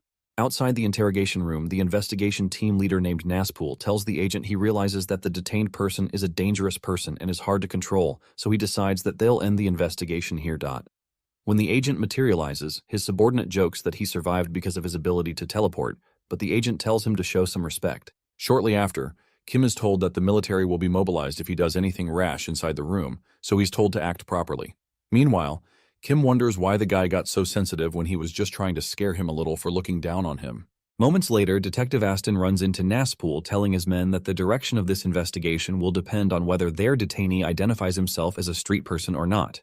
Aston soon greets him and asks about the investigation. Naspool responds that the guy isn't cooperating and explains that even threatening didn't yield anything. Aston realizes he probably doesn't get scared easily, and Naspool reveals that his instincts tell him that this guy believes that it'll be okay no matter what happens. It's clear he's not a regular person since he was able to eliminate Chairman Og. He admits that he got goosebumps seeing the guy since he kind of reminded him of the dreaded Bekwa. When the other detectives hear that, they cringe and ask him not to mention that cursed name. Eventually, Aston asks if he can talk to the guy, so Naspool tells him to knock himself out. Moments later, Aston enters the interrogation room and greets Kim. Kim doesn't say a word, so Aston tells him he doesn't have to put his guard up because he isn't here to interrogate him. He introduces himself to Kim and adds that he's a detective striving to maintain peace within Blue Moon City. After that, he informs him that he'll be transferred to Crimson Prison the next day, so this was his only chance to meet him. Aston tells him he's decided to look into his activities so far and asks him to correct him if he makes any errors. He also adds that he's turned off every camera so their discussion will not be recorded. He lists out that Kim had unalived Hyol before taking out Chairman Og since they were quite close. He adds that he also eliminated 2 people at the main gate, and he assumes that he's from the streets based on the way he destroyed the main gate. Furthermore, he adds that Kim's reason for doing that is that something important was stolen from him, then he asks him if it's family. Finally, Kim breaks the handcuffs and asks him what he's getting at. In the present, Aston pleads with Kim to calm down because he's not trying to annoy him, and explains that he was asking so as to get his facts straight. Aston asks him if Chairman Og and Chairman Hyol bothered his family, and Kim admits that they did. Eventually, Aston confesses that both chairmen have done great things for their city, but he's not personally fond of them because he knows about the terrible things they do behind the scenes. Aston asks him if he's found his family, so Kim replies that he's found only a fraction of them. Aston admits that he understands his motives, so he gets to the point of why he came. He tells him that he came because he wanted to help him, so Kim asks him why he'd do that since they don't know each other. Aston replies that it's because the enemy of his enemy is his friend, and he's certain something of benefit will come to him as well if Kim is successful with his plans. Apparently, what he and his boss are really after is to get rid of the corrupt companies in the city along with their dirty ways. Aston tells Kim he has no obligation to believe him, but he informs him that he'll be able to help him indirectly even though he can't help him directly. He adds that he may inform certain other people in their plan who need to be in the know, but Kim doesn't know if he can trust this guy even though he doesn't seem like a bad guy. Regardless, he decides that it doesn't make a big difference to him. Eventually, Aston stands up to leave, but asks Kim to promise him that he won't hurt innocent individuals who know nothing about this because they are also important family members to others. Before he leaves, Aston asks him if he also eliminated someone named Bekwa, then tells him he has a filthy mouth, but he's still a good person. Confused, Kim asks him who that is, so Aston explains that he always has a cigarette in his mouth and seems like someone who will throw fists before he even uses his mouth to speak. Kim says the guy is probably still alive even though he caved his head into the ground because he doesn't think it was enough to take his life. That intrigues Aston, so he takes his leave and wishes Kim some luck with finding his family and tells him to mind his head. Kim wonders what he means by minding his head. The news of Chairman Og's death spread quickly throughout the city, and this brought sadness to some, particularly to Captain Van Deel, who promises to deliver divine vengeance to the man who wears the red mask. His men quickly try to calm him down and inform him that the guy has been arrested and will be transferred to Crimson Prison the next day. Some other guy standing nearby calls Kim a bastard and guesses that he must certainly be from the streets. Suddenly, someone throws a snack at the guy's head, so he shouts at her that he told her not to throw her food. However, the lady asks him if he would dare bring up the word streets in front of Maru, so she tells him he's an insensitive adult. Immediately, the guy tries to apologize to Maru, but when the lady tells him to bring a cake as an apology, he calls her a pig who craves for cake. They soon get into a heated argument which makes Maru sigh. Meanwhile, the news brought happiness to some. One of those people is Huron, who is excited at the feats of his savior. He tells his brother that he was right by saying Kim is a man who had a grander plan than they did, so Hokyo admits that he's surprised. Hurin mentions that he's sure Kim is trying to send him a message with this action, but Hoka asks him if he's not reading too much into it. Regardless, Hurin proposes they stop running and start preparing too. He suggests they use this opportunity to give those corporate boomers a whooping. To others, the news brought amusement, and one guy watching it calls Kim a real man. He finds it impressive that Kim doesn't stay hidden like he does, but holds his head high in daylight. While he stands over the corpse of his recent victim, this guy admits that he wants to be like this and decides to let everyone at Red Light know about this fun news. However, he wonders if this red mask isn't too similar to the concept of someone named Uber. To some others, this news brought stress. In a certain office, paperwork flies around, and a woman laments that there's no God because God wouldn't let them hand over such a large piece of crap like this to her. Another lady refers to her as the head manager and asks what's wrong, so the head manager explains that the ancient committee members, who are losing their sight anyway, have no need to see these documents since they'll probably have a heart attack. The lady asks the manager how they're going to explain everything without these documents, so the manager decides that she'll just take them on because they're probably looking for a sandbag to beat up and relieve stress. The manager tells the lady she's free to go home and goes in to meet her fate, while the lady worries about their poor head manager. When the manager enters the room where the important men are gathered, she immediately starts to hear complaints about why the mayor isn't here when their city is in a state of emergency, and how everyone is irresponsible. They complain about a gatekeeper who abandoned their post, which they wouldn't do back in their days, and one person speculates there must be a traitor among them. One of the men asks why the food tastes so bad, so another replies that the quality has gone down since giant food is gone. The head manager remains speechless, so the man who just spoke about giant food asks the head manager if the situation of things doesn't require that they execute some people. Reluctantly, the head manager explains that their nation no longer does executions, but the man insists they need some scapegoats so crap like this doesn't happen again. This guy, who is Blue Moon City's operations director, insists that the citizens are in uproar. The head manager replies that they can't cry over spilt milk and suggests they just let time heal the wound. Another man suddenly complains that people are living too comfortably these days, so their heads are full of useless ideas.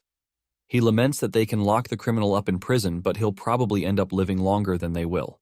To appease him, the head manager explains that it's impossible to get out of Crimson Prison, especially since it's isolated from the rest of society. Suddenly, one of the men asks what she's saying, so she explains that they may be able to execute the criminal while in prison, even though they can't publicly execute him. The head of operations asks if she can ensure it's carried out properly, so the head manager offers to prepare photos of the dead man's corpse as evidence. One of the men tells her to take Kim's life painlessly, as this is the only mercy they'll grant him. The next day, the police begin transporting Kim in a crate and give him the code Red 00. Nearby, Aston asks if they usually transport prisoners like this, so Nazpool tells him they don't. Apparently, because he broke the handcuffs around his wrists, they have to use extra security to ensure he doesn't escape. Nazpool gloats over the fact that they're transporting him in a container that was custom-made for the prisoner by a company that specializes in such. Meanwhile, Aston hopes that Kim is able to find the rest of his family. In another flashback to a day in the life of the Kim family, the kids wear pajamas that the teacher has made for them during bedtime. Once in a while, a kid falls asleep before he is able to change. This time it's Hajin, and Soyeon tells him to change into his pajamas. Instead, he decides to sleep naked. In the present, Kim arrives in Crimson Prison late at night. He's met by the head manager, who accuses him of being the shithead responsible for all her headaches at work. Kim is chained to a contraption, and the head manager asks why he's allowed to wear a mask since criminals aren't allowed to. The guard close to her explains that they've been unable to get it off him, so she tells them to leave it. Meanwhile, Kim wonders if this is really a prison, especially because he can't find any other prisoners in the cells. He finds this woman suspicious too, and she soon tells him that trapping him here in this prison has taken something off her plate. She laments about how those stupid boomers always boss her around and wonders if she should just eliminate all those old men. The guard beside her pleads with her to exercise restraint because she can't mess with them just yet. The head manager agrees and admits she was just talking shit.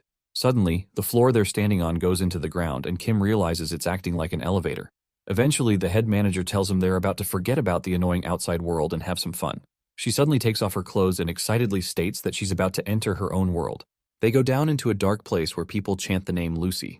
Suddenly, another woman appears on an underground stage and welcomes the head manager, whom she refers to as Lucy.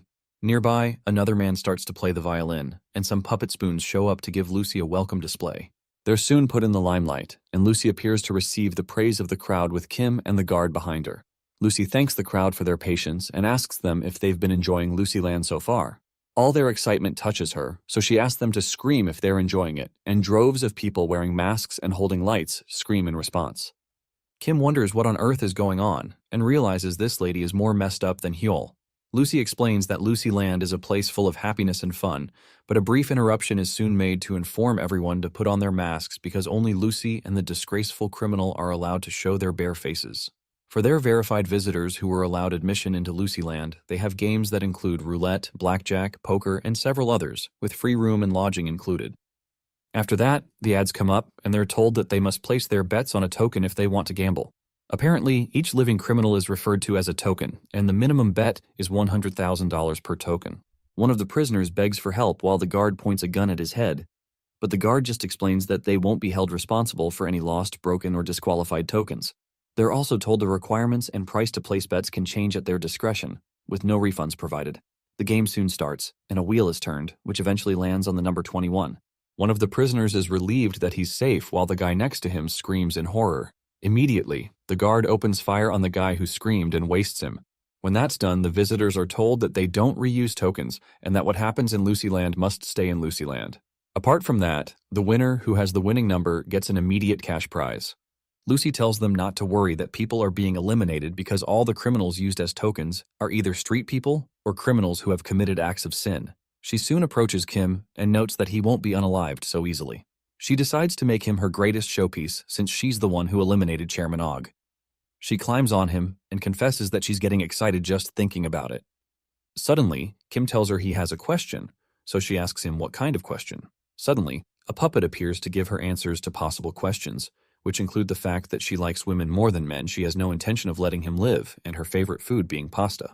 Kim asks her if there was a child among any of the tokens used recently, and threatens something if there was. But Lucy immediately tells him there wasn't a child, and stops him from asking questions.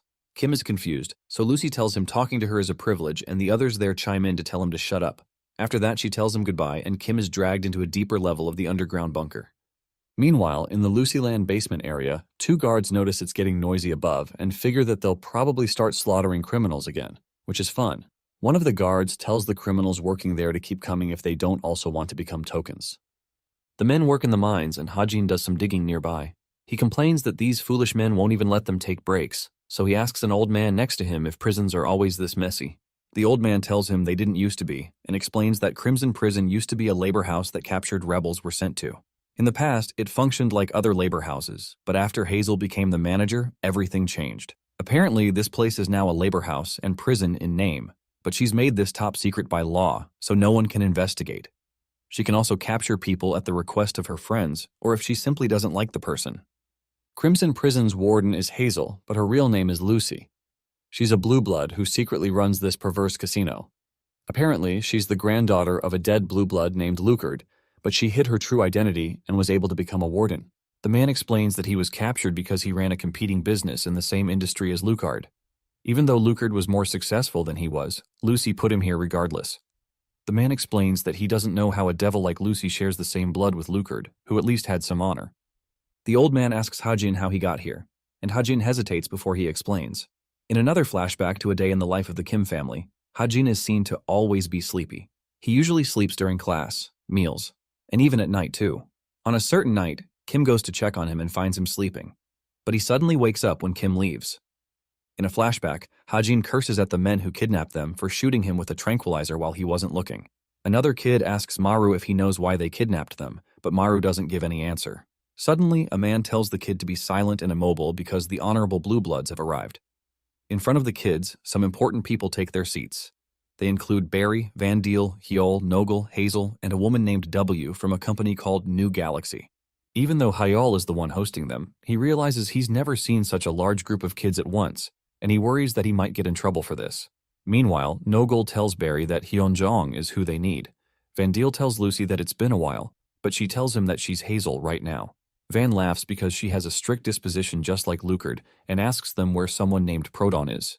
Van learns that Prodon has already left with one of the children, and Hajin curses that the bastards took Miri. Annoyed, Hajin props himself up and runs toward the men, demanding to know where his family is. He's soon shot with a tranquilizer, and the man reminds him that he told him not to move. Immediately, Lucy tells the man to get out of her way and asks Yura her age. Yura replies that she's 12, and Lucy tells her she likes her because she's an unpolished gem.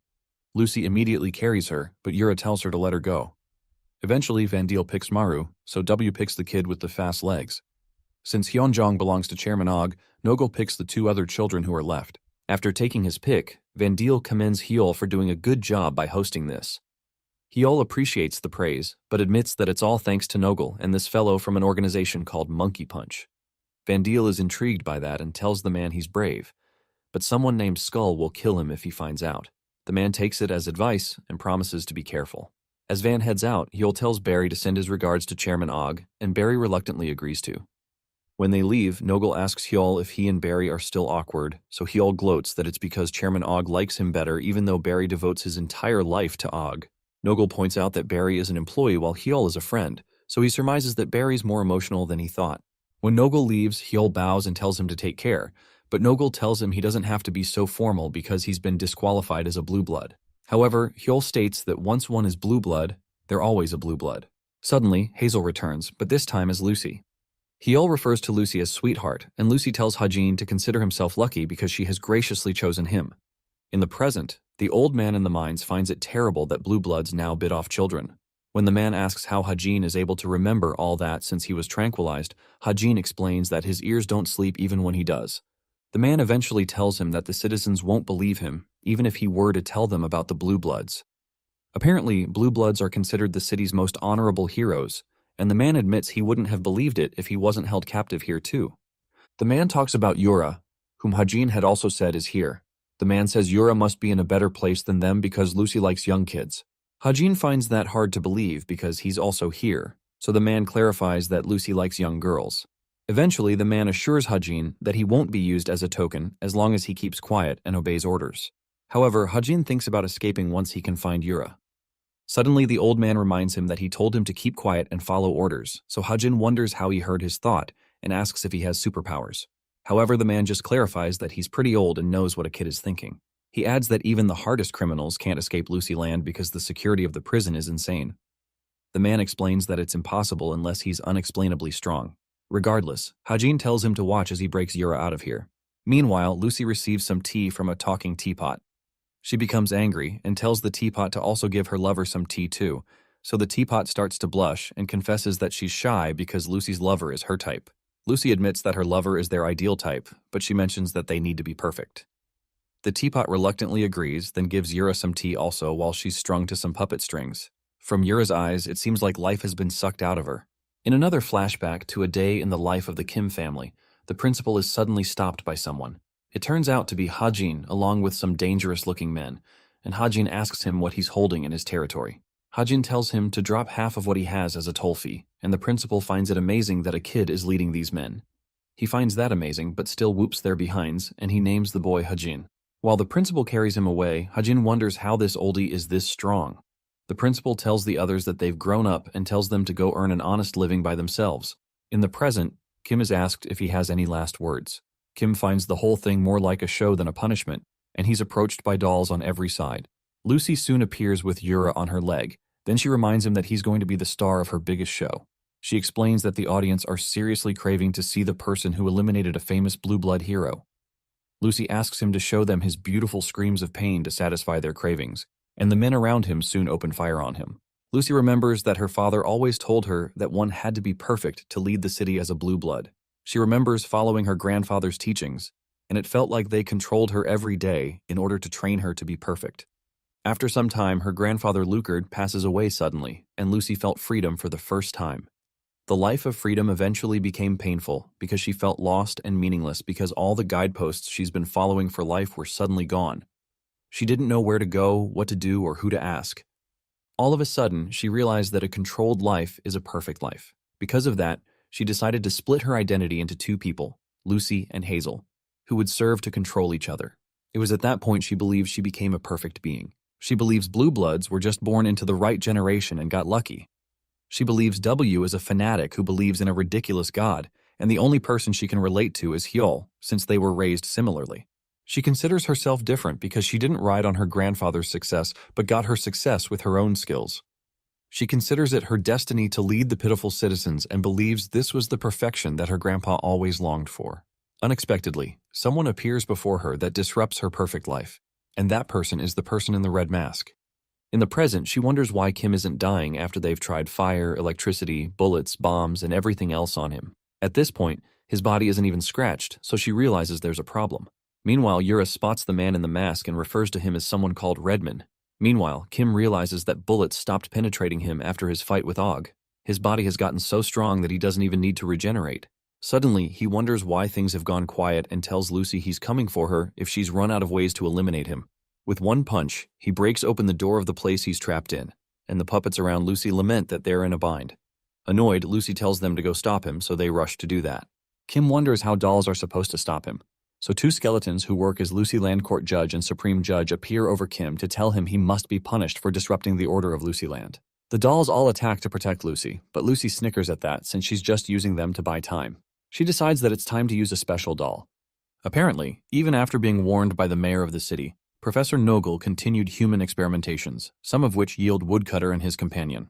Out of the biological weapons he created, Nogel considers the Black Series the best, and he gave it to Lucy because he has nowhere else to store it. Lucy decides to use her perfect doll's superpower on Nogel's experiment so she can create perfection itself. Meanwhile, the judges and the other dolls have their behinds handed to them. Some of the guards make a run for it when they watch him take out all the dolls, and they realize he's really dangerous, especially since he could take out Chairman Og. Later, Kim goes to retrieve his clothes because he can't lose them after borrowing them. After putting them back on, he wonders how he can find Lucy. Suddenly, he's approached by the black monster who's seen wearing a gray mask. The black monster towers over Kim, and our guy wonders what on earth this is. There's a television on the black monster's head, and Lucy shows through it and tells Kim that he's created a stain in her perfect life. She accuses him of freaking Lucy Land beyond repair and tells him he's destroyed all her dolls. Angry, she accuses him of messing up her show and the order of Blue Moon City. While angry, Lucy clings to Yura and starts to cut her flesh with her fingernails. Suddenly, Kim spots Yura, but Lucy controls the black doll to take him out. The black doll slams its hand on Kim, releasing such huge power that it knocks down the guards that are trying to escape and wrecks things in the prison. After the smoke settles down, Kim tells her that he's already given her plenty of opportunities to eliminate him, but she's failed miserably, even though she always talks of perfection. It shocks Lucy that he was able to survive that hit, so Kim shows her a proper hit, and his punch launches the black doll backwards through several walls until it breaks into the room where Lucy is keeping Yura. She's almost thrown off her throne by the energy, so Kim tells her that her beloved Lucy Land will cease to exist. In another flashback to a day in the life of the Kim family, Kim finds Yura walking around at night, so she tells him she can't fall asleep. Later, while they're chatting, she points to a certain direction and tells him that it leads to the slums. She asks him why no one comes to the school from there, so Kim tells her that there's a rumor that a monster lives around there, and that could be the reason. After a moment of silence, Yura tells him that's a weird rumor because there's no monster there, so they go have some tea. Meanwhile, a creepy monster walks around the forest looking like Bigfoot. In the present, a guy outside the prison yawns because of how boring his job is. He knows others are covering Chairman Og's funeral, but he can't believe that he's stuck here with the job of creating a documentary of the prison.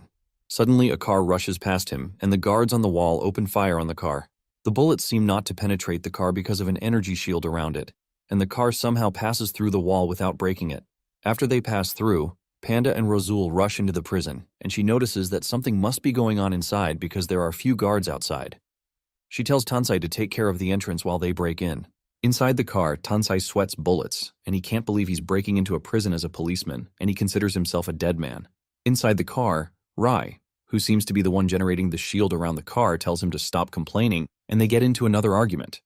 The only reason their car was able to barge into the prison door is because of Rai's ability, which is called Night Hunter's Claw. Any object she comes in contact with obtains mobility and destructive power that is strong just like a panther.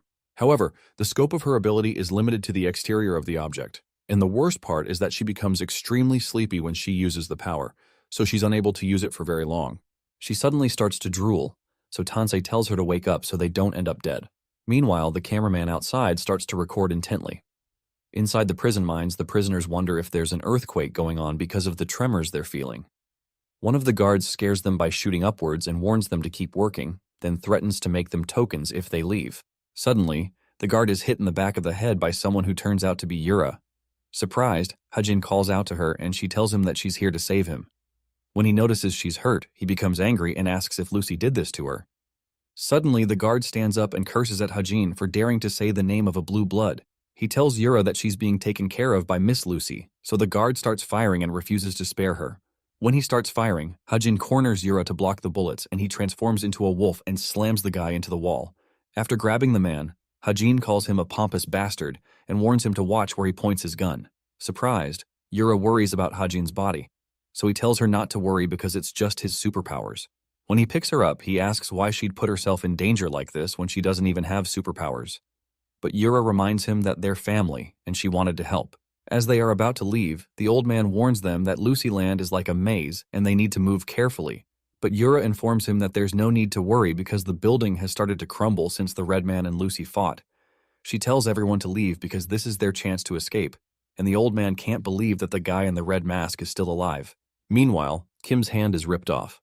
Because Yura was unable to recognize him, she ran away to rescue Hajin. Kim had planned to take out Lucy first before following her, but two people showed up to fight him out of nowhere. Van Deel, who had ripped off his arm, is intrigued to see that his arm is regenerating again and is amused to find out that his clothes can regenerate too. The other guy that came with Van believes it's nothing to be surprised about because many deviants have regeneration ability. The guy tells Kim that he won't be able to regenerate in his next life, so he tells him to be careful. Kim asks them who they are and tells them to get out of his way, but Van explains that he had to intervene because Kim had tried to eliminate his colleague. Kim asks if he's a blue blood, so Van tells him he's Titan Hand's chairman, and the other guy introduces himself as Proton, Ice Chamber's chairman. Apparently, Nogel had informed them that he felt his experiment was destroyed, so they rushed here and saw this. Van admits that he usually doesn't like to intervene in other people's business, but this is different.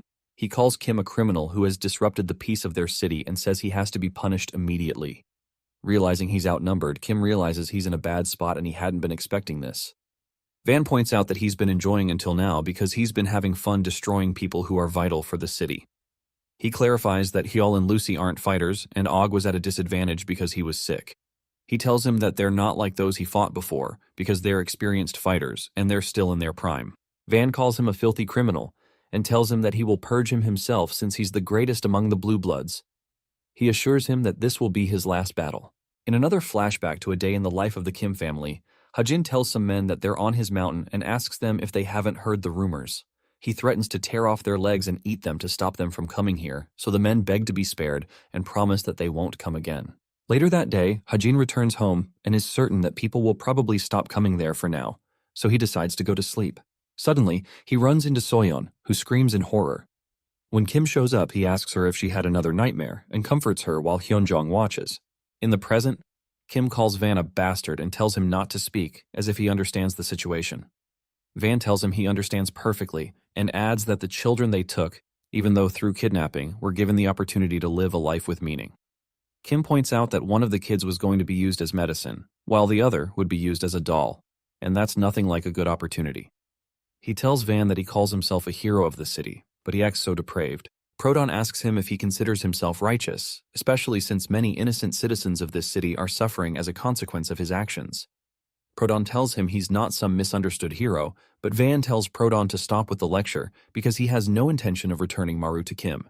He insists that he will raise and train the boy to become a man fit for the city. However, Kim rushes at him and tells him he'll get the kid back no matter what. Van asks him how the boy's life could amount to anything in the streets, but Kim tells him to shut up and closes in to punch him. Their punches collide, and a great deal of force is released that destroys the spot they're on.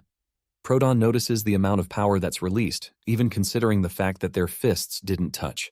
He knows it takes a great amount of power to be able to raise one's arm against Van's fists. He figures that this man's strength must equal Van's, and he realizes it's good the fight is happening here and not in the city because it would have been destroyed.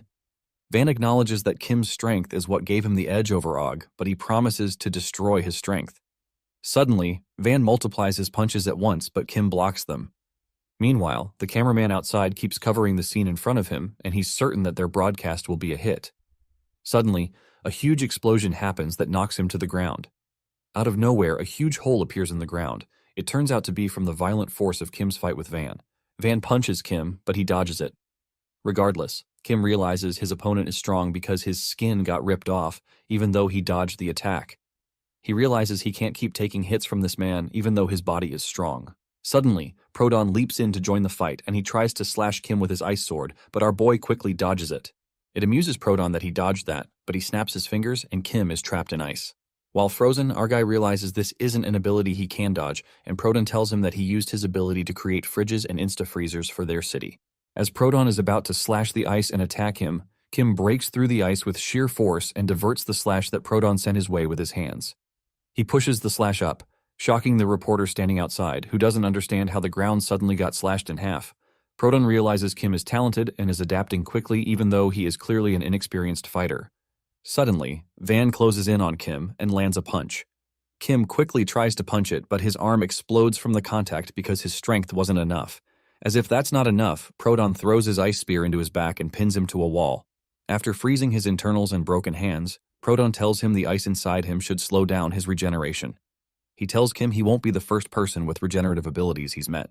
Later, Proton realizes Kim is still healing pretty fast, so he suggests to Van that he start fighting with his superpower because it would be hard to eliminate their opponent using natural means. Kim is shocked to hear that Van wasn't fighting with superpowers, and Van agrees to activate his power. Immediately, Van calls out to a being named Volcanus, and a thunderstorm appears in the sky. Meanwhile, lava suddenly pours into the mines, and they wonder why lava is coming out when they're not in a volcano. The old man tells them this is Van Deel's Volcanus power, and adds that the mayor banned its use in the city since it's too dangerous. Above, Van tells Kim that his regeneration abilities can't beat his power no matter how fast or good it is. Van puts his hands into the lava and pulls out a fiery hammer out of the lava, then tells Kim that he will perish in the name of Volcanus' righteous judgment. In the present, Panda runs through the area where Kim had destroyed Lucy's dolls. Suddenly, she runs into Hajin and screams because of his monstrous form. Hajin asks her who she is because she doesn't look like one of the guards, but Panda becomes confused when she sees the girl with him and asks her if her name is Yura. In a flashback, Kim had drawn a picture of the kids for them. Panda tells him he's good at drawing, so he explains that he practiced a lot because he used to teach the kids art. Somewhere else, Lucy asks Van Deel to allow her finish Kim. He asks her if she has a way to eliminate him if he lets her, so she suggests using his hammer. Van tells her her hands will melt off just from touching it, so she tells him her doll can do it. She makes the doll control the hammer and calls Kim a piece of trash for making her feel like a failure. She tells him to disappear forever and rams the hammer into his back. The heat from the hammer pours heat into Kim's body and burns off his skin, causing him to scream in anguish, which pleases Lucy. Suddenly, her threads are cut and her doll falls to the ground, to her surprise. When she looks around to see what happened, she sees a card, and Razul shows up to say that things would have been bad if he were a little late. Van asks him if he's a friend to this criminal, and Lucy identifies him as the assassin, Razul. Razul tells Lucy she's beautiful as ever, as expected of the prison warden, and explains that he's just a mercenary and not Kim's friend. Suddenly, Van realizes that Kim has disappeared while they were speaking. It turns out that Panda had pulled him through the wall using her matter solidification ability, and she's glad she did. She asks him if he's alive, and he struggles to ask her if she saved Ramo because all his skin has been burnt off. It surprises Panda that this was his first question, so she tells him they saved her, and Hyunjong thanks him. He tells her that that's a relief, so Panda pats his face and tells him that taking on 3 blue bloods is impossible even for him. She suggests they run away and get past the walls where folks from the city can't find them easily, so they can return to find the other kids. She reminds him that his goal was to find the kids and not to get revenge. However, Kim refuses because the kids could get in danger again if they don't fully take care of this. Because of that, he's going to get revenge and shows the city why they should never lay hands on his kids again. Panda finds that amusing, so she leaves him to completely regenerate while she buys some time.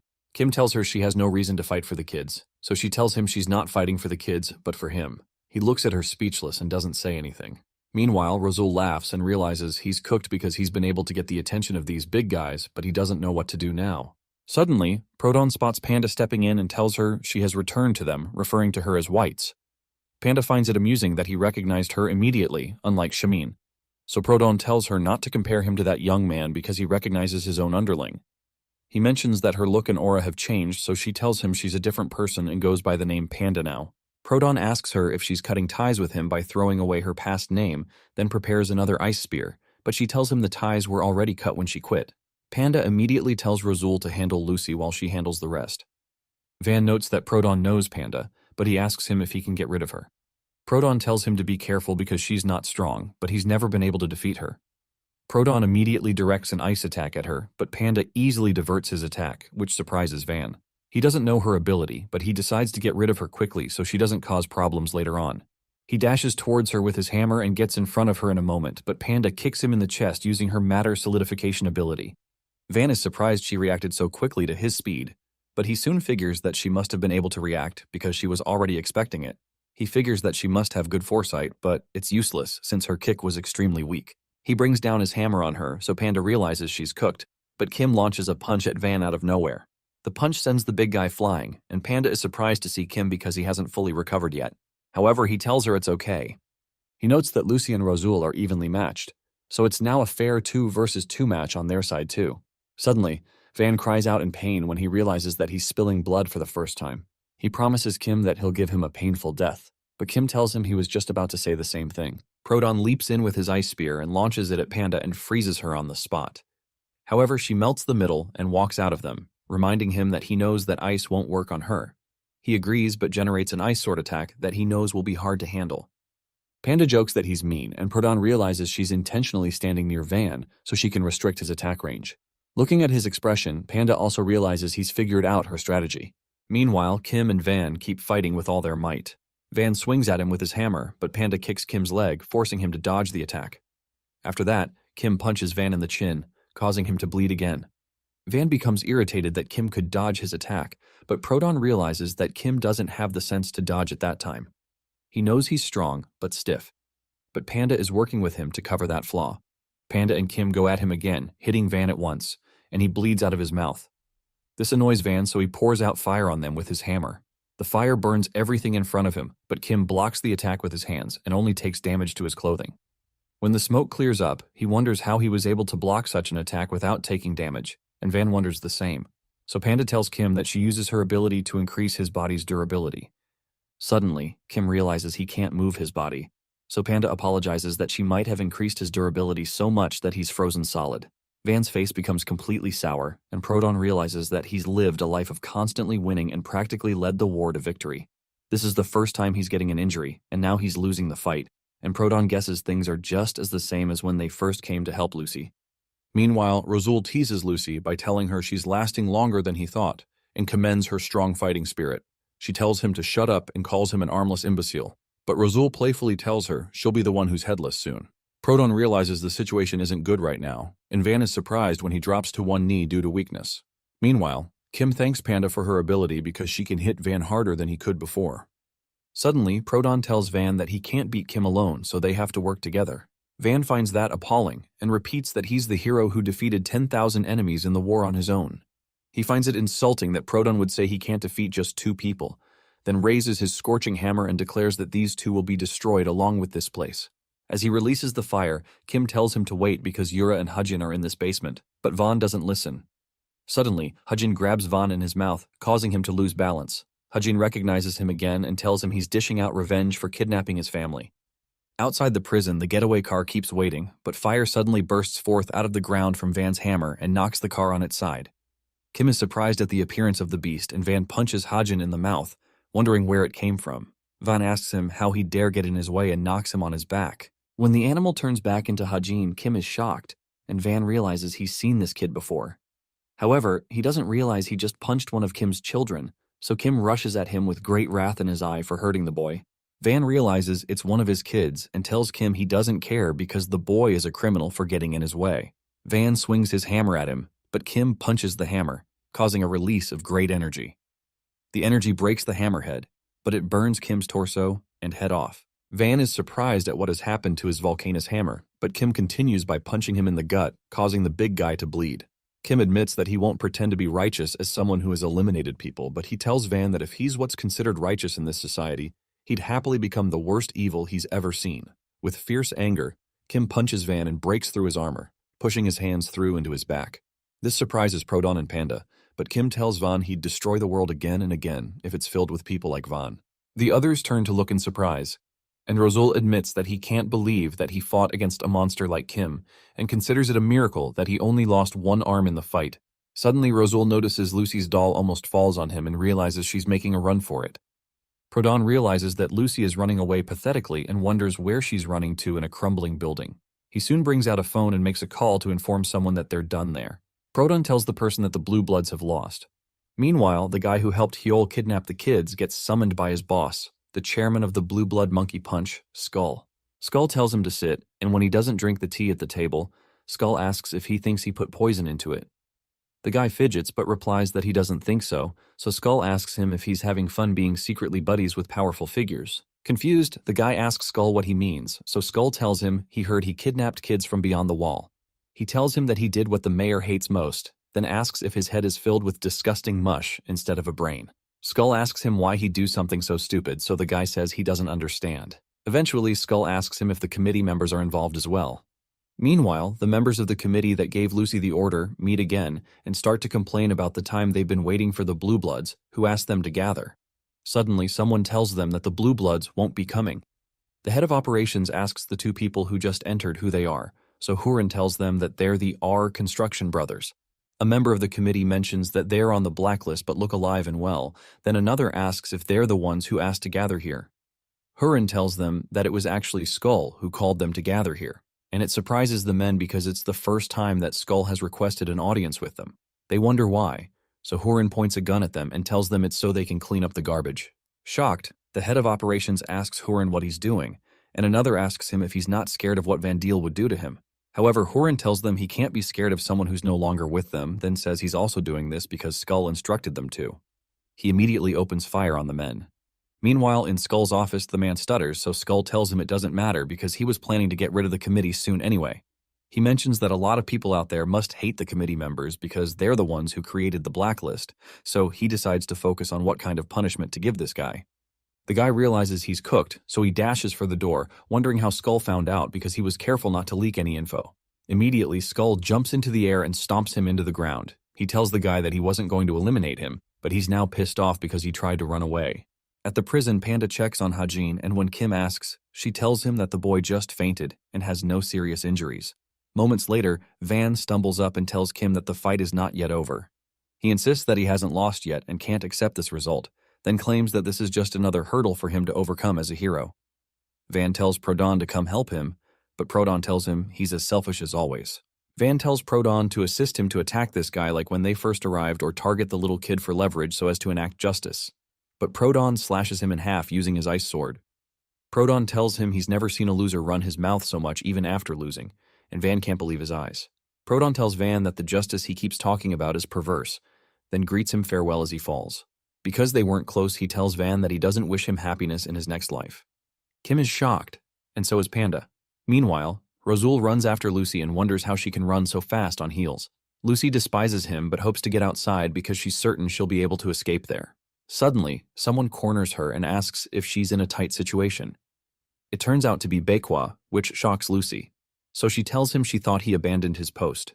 He tells her he's back, so she asks him to protect her because this assassin is after her, referring to Rosul. Also, Rosul is surprised to see Bekwa and wonders what the crazy bastard is doing all the way here. Suddenly, Bekwa asks Lucy why he should protect her, so she reminds him that he's a policeman and supposed to protect citizens. However, he reminds her she's a civil servant and technically his boss. Because of that, she orders him to obey her. But Bekwa tells her that he's solved countless cases and has trophies stacked up in his house. This confuses her, so he adds that he would have become a blue blood or head of the police department if he hadn't done something. He asks her if she knows what he did and how he messed up his life and dug his own grave. She tells him she doesn't know, so he releases an energy towards her that blasts her top half away, shocking Rosul. Afterward, he states that the thing he did to shoot himself in the leg is his tendency to disobey his superiors because he can't seem to hold himself back. Meanwhile, Kim asks Prodon what just happened, but Prodon tells him it's clear that he just betrayed a blue blood. This annoys Prodon, so he asks him if he thinks this puts him in the clear, but Panda suggests they hear him out first. She knows they should be careful of his cold and calculative nature, but it's good to hear what he has to say. Prodon thanks her for giving him a chance, but he reminds her that he's only ever said things that are right when they were working together in the past. This annoys Panda, so she asks Kim if they should take his life. When they get to Prodon's house, Kim finds Tansei crying there because he's glad that he's safe. Tansei explains that he was worried when he saw lava shooting out of the ground, but Rai accuses him of only being worried about himself. Tansei retorts that she spent all her time sleeping, but she tells him he'd be dead now if not for her ability. Suddenly, Kim thanks them, which surprises them. He explains that he'd be dead if they hadn't shown up, and thanks them for their help. This makes Tansei blush, but he tells Kim that he's always here for him. Suddenly, Detective Aston shows up and greets Kim. Surprised, Kim asks him if he works for Prodon, so Aston explains that he doesn't. He explains that their goals just align a bit, just like the relationship he has with Kim. Kim asks him if Prodon wants to rebuild the city like him, so Aston tells him that Prodon might be useful to his goals, even though he doesn't like some of his methods. Later, Panda and Kim meet with Prodon, and he thanks them for their help. Kim asks him why he betrayed one of his own, so Prodon asks him what he means by that. He bluntly explains that he hates them, and he's never even taken a single photo with them.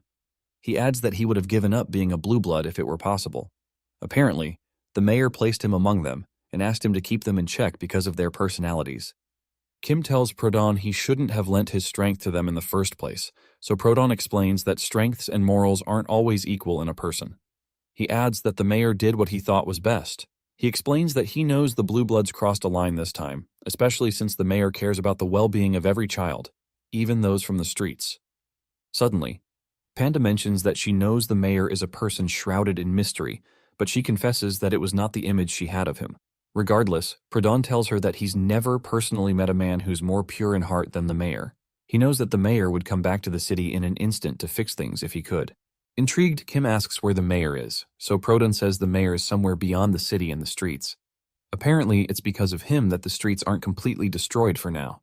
Because Prodon knows what he does for them, he does whatever he requests of him, which includes blending in with the blue bloods. He explains that he had to do savage acts to blend in with the savages, but he eventually ran into a problem. Apparently, one of the blue bloods found out about him and started to threaten his family.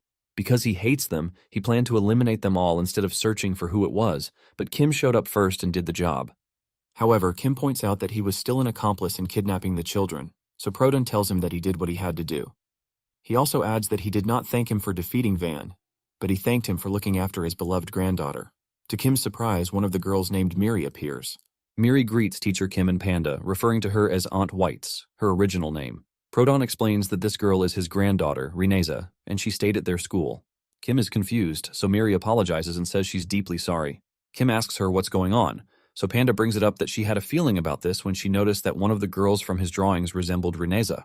She also figures that since Kim lived in the slums and in a forest in the middle of nowhere, it's most likely that no one would go there with the intention to kidnap children.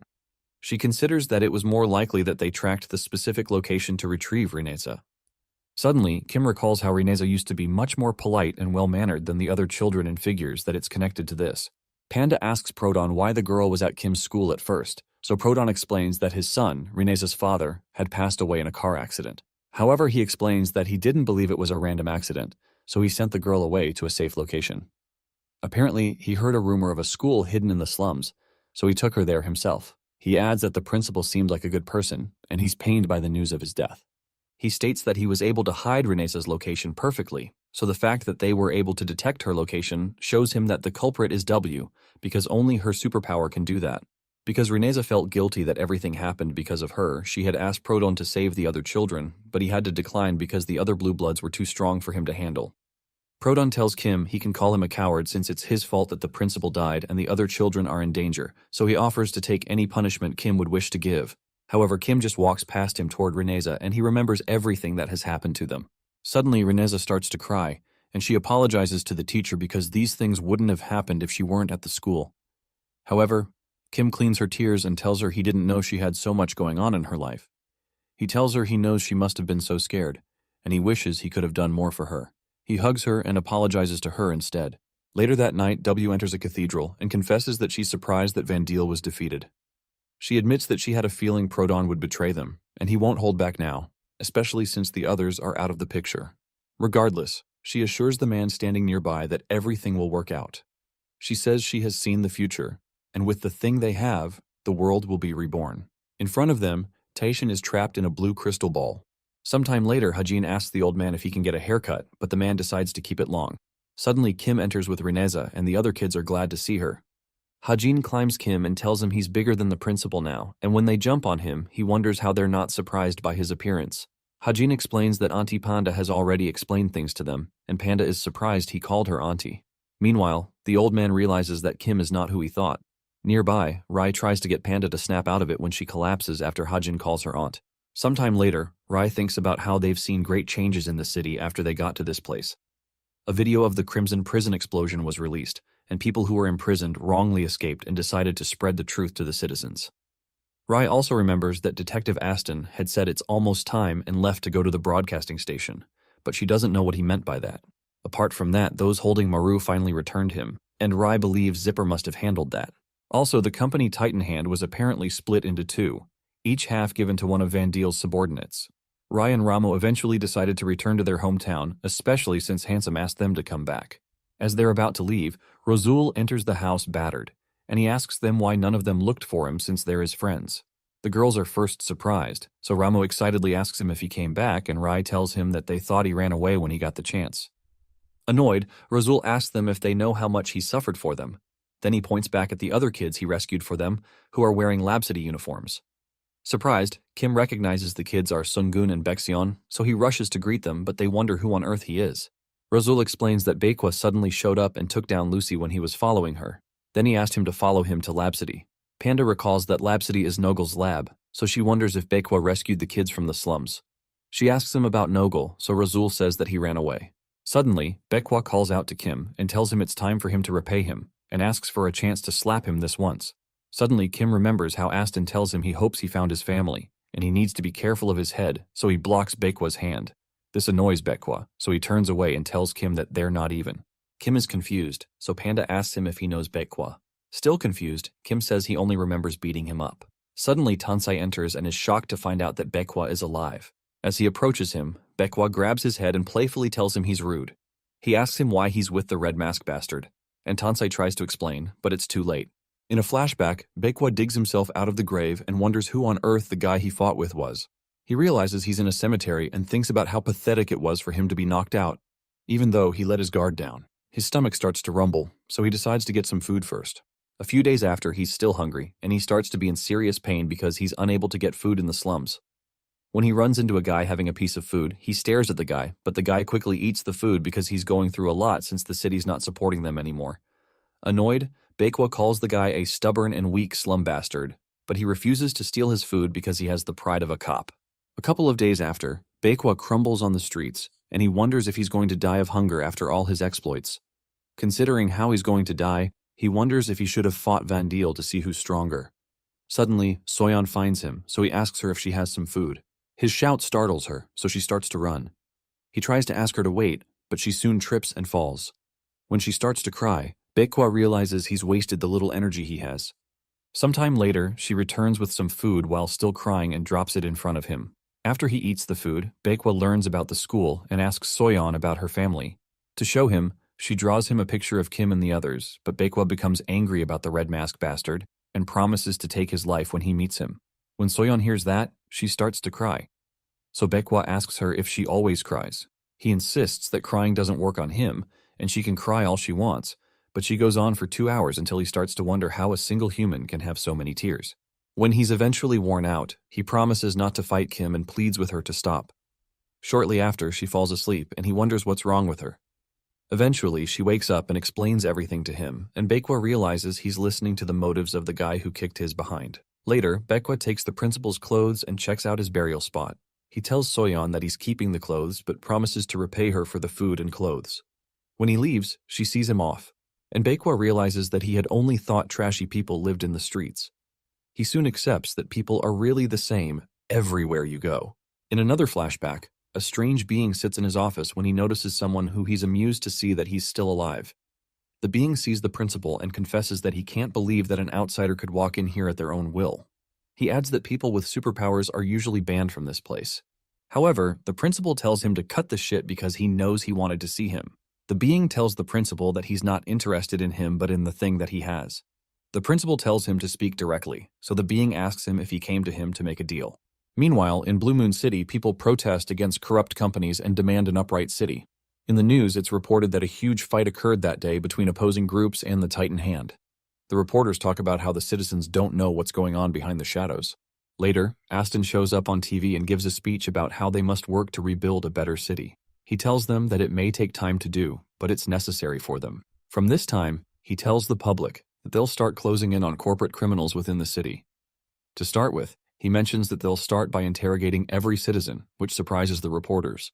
Aston tells them that all police forces must now follow his jurisdiction, and the senior police officer Aston encountered earlier is surprised to learn that the first people to be investigated will be the police forces.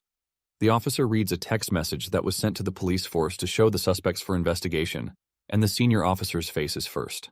Shocked, the officer publicly asks Aston if he's also not a member of the police force and tells him he has no right to order a mass investigation on every citizen of the city. The officer is quickly subdued by Tansai, and the man asks Tansai what on earth he's doing. Tansai tells him he's arresting him according to the text, so Aston clarifies that he does have the right to do this because the mayor himself ordered the investigation. Apparently, Aston is the mayor's executive squad.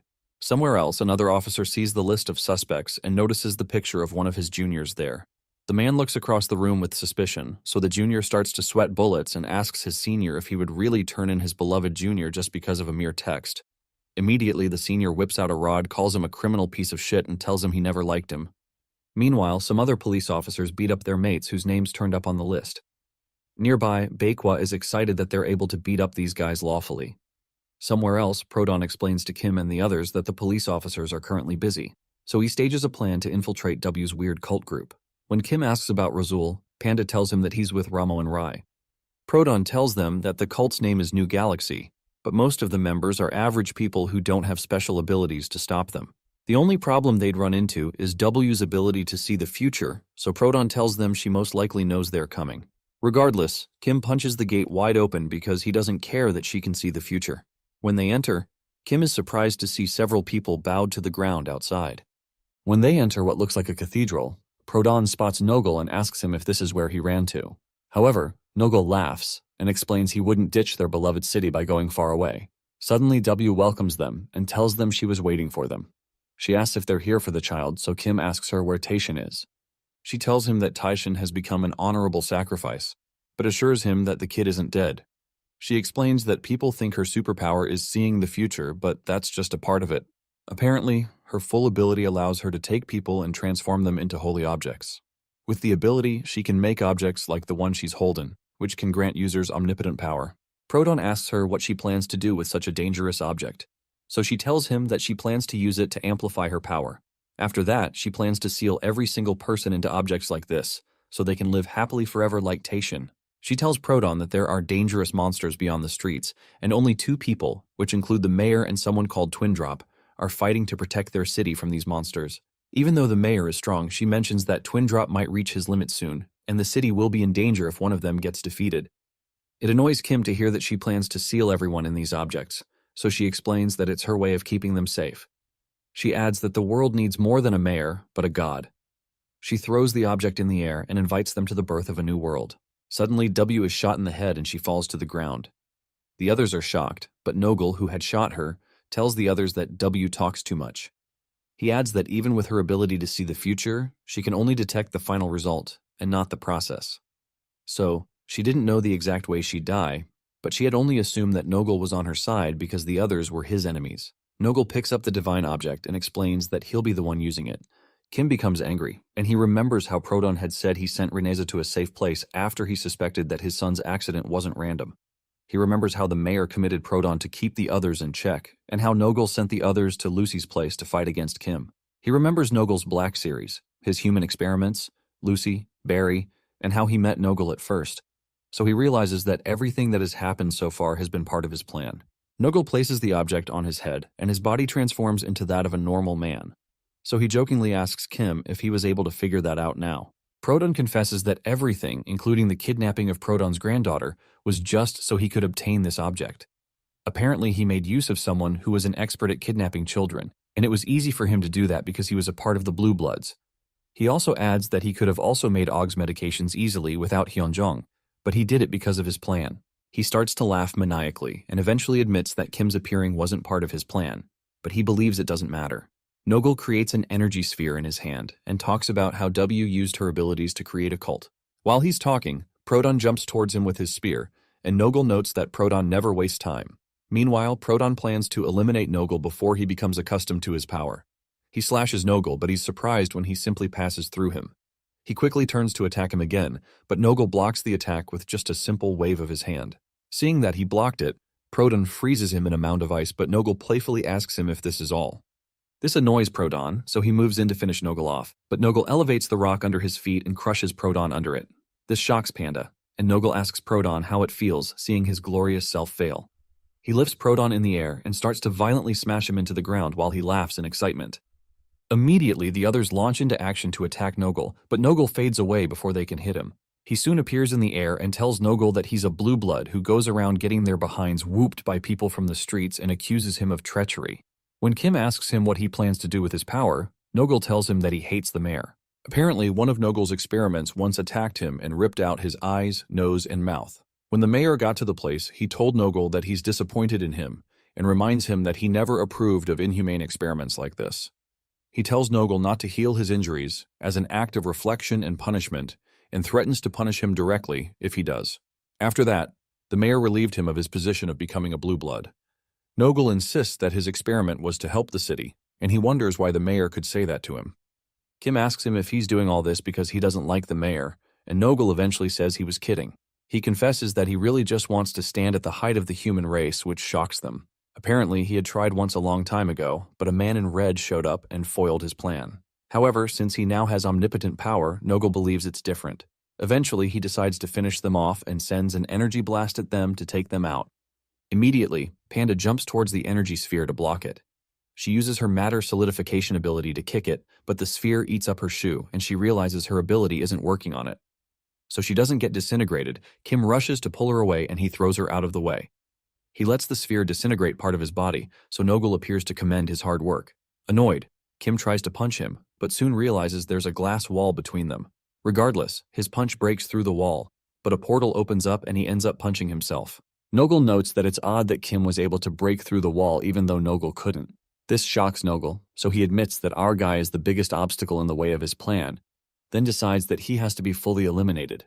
When the scar from the energy sphere starts to eat up Kim's body, Kim wonders what's going on and screams in horror when his entire body is almost eaten up. Moments later, Kim is completely consumed and Panda screams in horror.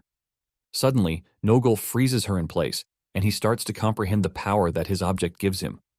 The power it gives him is the ability to control the environment around in any way that he wants, and he figures that he may be able to control even time if he uses it well. He guesses that makes him a god. So he laughs maniacally and leaves Panda frozen on the ground. Meanwhile, in the area beyond the streets, Twindrop, the city's vice mayor, tells the mayor that the recent attacks have become fiercer. He tells the mayor that they received a message from the city requesting for help, and he asks if they should head back. But the mayor doesn't agree. He asks Twindrop if he thinks there's someone or something more dangerous than the monsters there. He confesses that he has an idea about what's going on, but says that a decent friend has entered the scene recently. Twindrop asks if he's referring to the person eliminating the Blue Bloods, and wonders why the mayor considers him a friend since he's never seen him. The mayor tells him that he actually has, even before Twindrop was born. Twindrop looks at him in confusion, but the mayor tells him to get ready because the monsters are coming back up. Meanwhile, Nogul broadcasts a message to all citizens to inform them that he's the new mayor. To bring order to the city, he promises to introduce a better system and asks that they follow him. Surprised, the citizens demand to know who gave him the authority to become the mayor, so Nogul laughs that they don't really have the luxury of getting a choice at the moment. He decides to show his authority to those who are stupid among them, so he sends energy spheres raining upon them. He tells them that they're getting punished because they feel as if each of them is special, but don't realize that they're just repetitive components of a society. The city is soon on fire, and Nogul tells them to know their place. Shortly after, the police form charge into action, and they start to pour bullets on Nogul to stop him. Meanwhile, Tansai crawls somewhere after being seriously wounded. Nogul soon approaches him and recognizes that he's one of the people who worked with Kim. He asks Tansai if he will still resist him, then offers that he can come work for him as long as he betrays his comrades just like the sneaky rat he is. Nogul promises him a better life, but he's soon shot, even though he uses another energy field to stop the bullet. Tansai, who is the shooter, tells him he knows he's usually a coward, but explains that he's waiting for this moment. He insists that he's a police officer who will protect the citizens, so Nogul asks what the fuss is about since he had promised to make a better city. Nogul explains that he doesn't understand why everyone is resisting his authority, and he sends an energy sphere at Tansai. As Tansai is about to be consumed, the sphere is broken by Baekwa, who blasts it with his superpower. Tansai is glad to see his superior, but Baekwa calls Nogul a shriveled-up lab rat. Amused, Nogul tells Baekwa that he was wondering where he went to, but Nazpul soon ambushes Nogul from behind. Nogul spots him and traps Nazpul in an energy cube. Regardless, Nazpul teleports out of the cube and punches Nogul in the face. Excited, Nazpul tells him that he has experience fighting criminals who have superpowers, and that amuses Nogul. He realizes that Baekwa and Nazpul have superpowers that deal with space and area, and they're able to counter his ability because theirs overlaps with his. After defeating them, he thanks them for helping him learn more about his ability. As he leaves, Nogel explains that even the strongest policeman, Baekwa, can't defeat him. Then he turns to Tansei so they can continue where they left off. Suddenly, Kim appears and Nogel tells him it's a disappointment. He asks Kim why he's protecting the people of the city since he hated them before, but Kim tells Nogel he seems to be mistaken. Tansei is relieved to see Kim, and Nogel admits that he's surprised that our boy was able to come here after he just disintegrated him. Regardless, he tells Kim he's still a loser, then binds him up because he has no time to play with him. Tansei realizes that Nogel's power allows him to stop people in the space around him, and he realizes this is unfair because Kim doesn't have an ability that overlaps with that. While he's thinking, Kim suddenly breaks the bind and tells Nogel that he'll defeat him somehow and doesn't care how he'll do it. Nogel realizes that Kim doesn't have an ability that has to do with area or space, so he wonders how he was able to break through. Eventually, Nogel decides to change the playing field and moves them to another plane. They disappear from Tansei's sight but appear from the ground, and Kim is shocked when he realizes that they're in the space between their world and its reflection. Nogel tells him they don't have to cause any damage to their beloved city here, and he can easily deal with him here. Kim says it's too bad that the real world isn't affected by what happens here because he wanted them to see Nogel's behind being whooped. Nogel finds that crude, but Kim rushes at him with great speed, and Nogel points downward.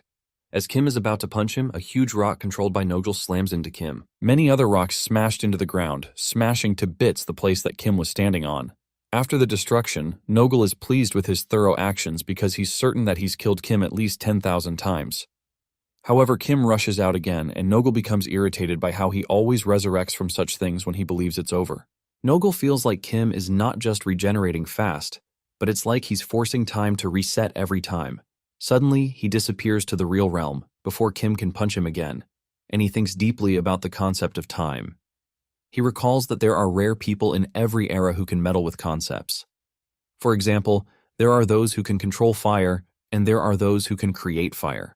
The difference is that the one who can create has power over the concept of fire because they can create any type of fire that they please. Nogel wonders whether Kim's superpower isn't healing, but that his body is resetting to the time before he got injured. Suddenly, Nogel appears back in the other plane and tells Kim that he understands his superpower now. He explains that time is connected with space because there must be space for time to pass, and time must pass if there is space. He apologizes to Kim because he had thought he had a crude and brutish superpower, but he now realizes that Kim has the power to control time.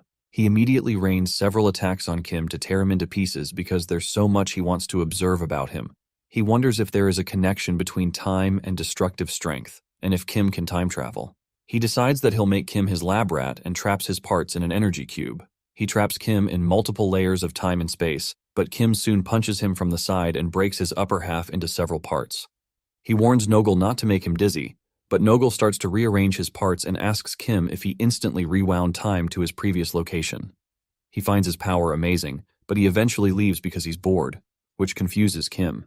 Nogel mentions that Kim is unable to die, so it would be a waste of time for him to keep trying. He plans to imprison him here forever, then come to study him once in a while. Kim rushes at him to punch him, but Nogel soon disappears. When Kim realizes he's been left alone, he warns Nogel to cut the shit and return, but he gets no response. Suddenly, he hears someone asking if the teacher is okay, and realizes it's Yura's voice. He hears the kids talk about how the city is in shambles, but Hajin points out that the teacher should be giving the villain a backside whooping now. Suddenly, Nogel appears where they are to show them that he's not the one in trouble, but it's their teacher who will be. Nogel says that he's thought about it and has decided that Kim's worst nightmare would be the death of his children. He fantasizes about cutting off their heads and throwing them into the place he's trapped in, and hopes that Kim would cry when that happens. Nogel starts to laugh maniacally while Kim burns with anger and tells him to stop. Nogel doesn't listen and extends his energy sphere, while Hajin jumps forward to try to protect the others. Kim demands that he stops and punches into the vision being displayed to him and shatters it. Suddenly, the being that the principal met before tells Kim to stop because punching down the image won't change anything. Kim appears on a seat filled with rage, so he asks the being who on earth he is and states he doesn't have time for small talk. However, the being tells him there's no need to worry because time has stopped and the clown pretending to be God isn't immune to that. Kim asks the being if he's a god, but the being tells him that he's currently a devil and he's never seen a god. He adds that he does sometime wonder if he's God, but confesses that he's the devil of chance and contracts, and this is his office. Apparently, he gives superpowers to those who need help, and he explains that every single person with a superpower that he knows has once visited him here. Kim mentions that no one has ever mentioned this place to him, so the devil tells him that there's no need to because they all assumed he came here to get his power just like they did. However, the devil tells him that he's using the mask's superpower and he doesn't have one. Kim asks him what he wants with him, so the devil mentions that he felt he might want some help. He adds that a businessman knows to sell stuff at the highest price to a person when they need it the most. He offers to make a deal with Kim since his attempts to escape the place that he's in isn't working and his kids are in danger. He offers to improve the superpower the mask gives him, so Kim asks him what he wants in return. The devil asks that he hand over the mask once the fight is over, because the mask is not supposed to be used. Apparently, he had made the mask by accident and says its creation is a defect. He tells Kim that him using the mask affects the balance that should be maintained in the world. Kim proposes the deal and says he can even go ahead to take his soul as long as he helps to save his children. This makes the devil laugh, and he tells him he doesn't need his soul, and he finalizes the contract. He tells Kim that he's now an arrow of time. When time resumes, Nogel continues laughing as he's about to destroy the children, but a red line suddenly appears in front of him. He wonders what it means until the red line destroys his sphere and breaks the wall between both realities to allow Kim to enter there. Kim's claw-like hand comes out, which shocks Nogel, so Kim tells him that time passes through space and there is nothing that can stop the flow of time. Suddenly, the red line falls upon Nogel's body, and he wonders why it's passing through him. Immediately, Kim growls at him and pulls him into the plane where he is. The kids look into the plane, wondering what is going on, but time suddenly starts to reverse both in the real world and in the other plane. Time reverts to just before Nogel abandoned Kim in the plane, and Nogel realizes that he has sent them back in time. He wonders how he did that, but Kim, now looking like a red devil, just smiles.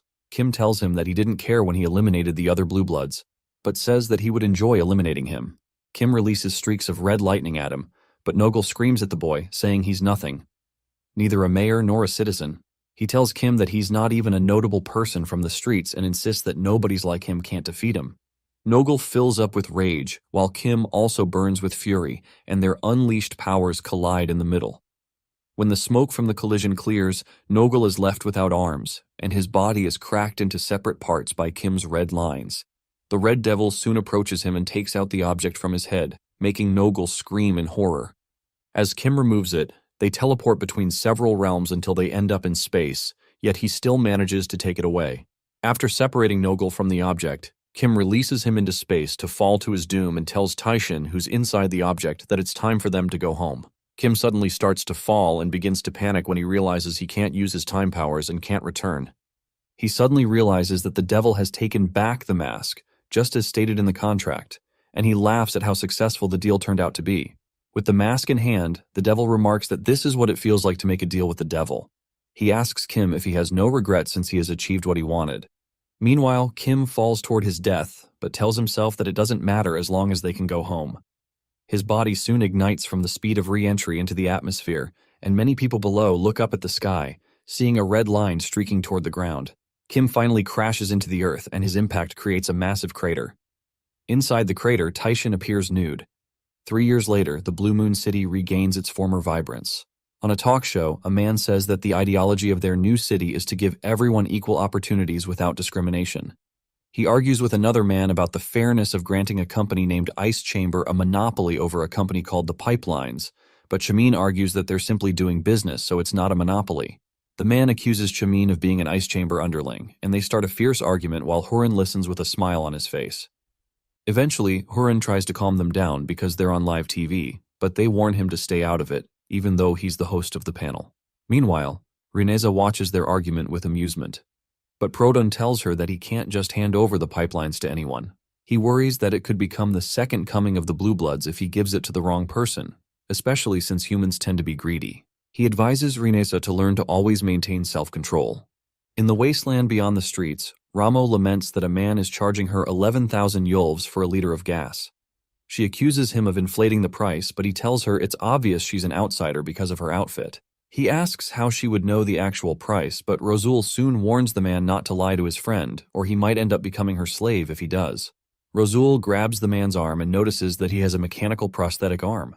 Meanwhile, on Fashion Street, a biker gang rides furiously with the intention of taking over the area. They decide to attack anyone who stands against them and stab a guy they see on the road. Nearby, the original version of the guy screams because they stabbed his clone. Rai, who is standing beside him, tells the guy that he's lost again and she's never seen him win. The guy asks her if he should call for backup, but she tells him there's no need because she can handle it herself. After using her superpower on a nearby tire and turning it against the men, they're easily defeated, so she ties them up in the middle of the street. When Tansei arrives, he tells Rai that it looks like the men walked right into her hands. He calls her a lucky gatekeeper, but she punches him and reminds him she's not a gatekeeper. Eventually, she asks him if he has time later tonight, so Tansei asks if she believes there'll be more criminals coming at night. Rai begins to blush and tells him that she asked because there's a restaurant that just opened nearby. He bluntly asks if she wants to grab dinner with him and starts talking about night duty, so she punches him in the face. When he stumbles, she threatens him to come along with her to eat, and Tansei reluctantly agrees. Meanwhile, the criminals worry about how they lost to a random farmer in the slums and now to a single girl. They don't realize that the random farmer is actually Baekwa. At the Fashion Street School, Taishin enters the classroom, excited that he's first, but then realizes others have already arrived. One of the girls teases Taishin for being late because he had to retake a class. So Hajin suggests that Taishin study more. However, Taishin insists that he wants to become a track athlete, so he doesn't need to, but Yura points out that his career choice doesn't even exist in Fashion Street. Suddenly, Soyeon asks the others what day it is and wonders why they're the only ones called to class that day. Maru mentions that he heard it's a supplementary class, but Haeok notes that they're all from different classes. When Taishin laments having to retake a supplementary class too, Panda enters and starts chasing them all around to tickle them.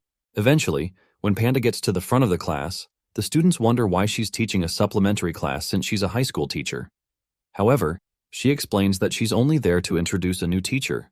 Hajin hopes it's a female teacher, but Panda asks why he's never this excited about her. She worries that it's because he thinks she's old, but then announces that the new teacher is male. Immediately, Hajin says they don't need him, but Yura tells him to stop being rude. Suddenly, Panda tells Kim that Hajin says he can leave because they don't need him. The other students are shocked to hear that name and rush to meet Kim. In a flashback, the principal goes to the devil to make a deal, offering to give up his superpower. The devil asks if he realizes that he'll just become a normal old man who could easily die from a single bullet. But the principal pats his head and asks if he remembers when they first met. Surprised, the devil admits that he remembers hearing the principal's wish to protect his family, which is why he granted him the superpower. However, he points out that he didn't know the principal would cause such a mess with the mask. The principal explains that the power was never meant for him. He says that he now has a new family to protect, but is too old to do it properly. The devil isn't moved by his emotional reason, but he asks what the principal wants in return for giving up his superpower. The principal says he wants the devil to give his family a chance if he ever leaves this world and they're in danger. In the present, Kim reunites with the kids, and the devil realizes that the principal's contract terms are far too ambiguous. He wonders if this outcome satisfies him and calls him the Red, the original Redman,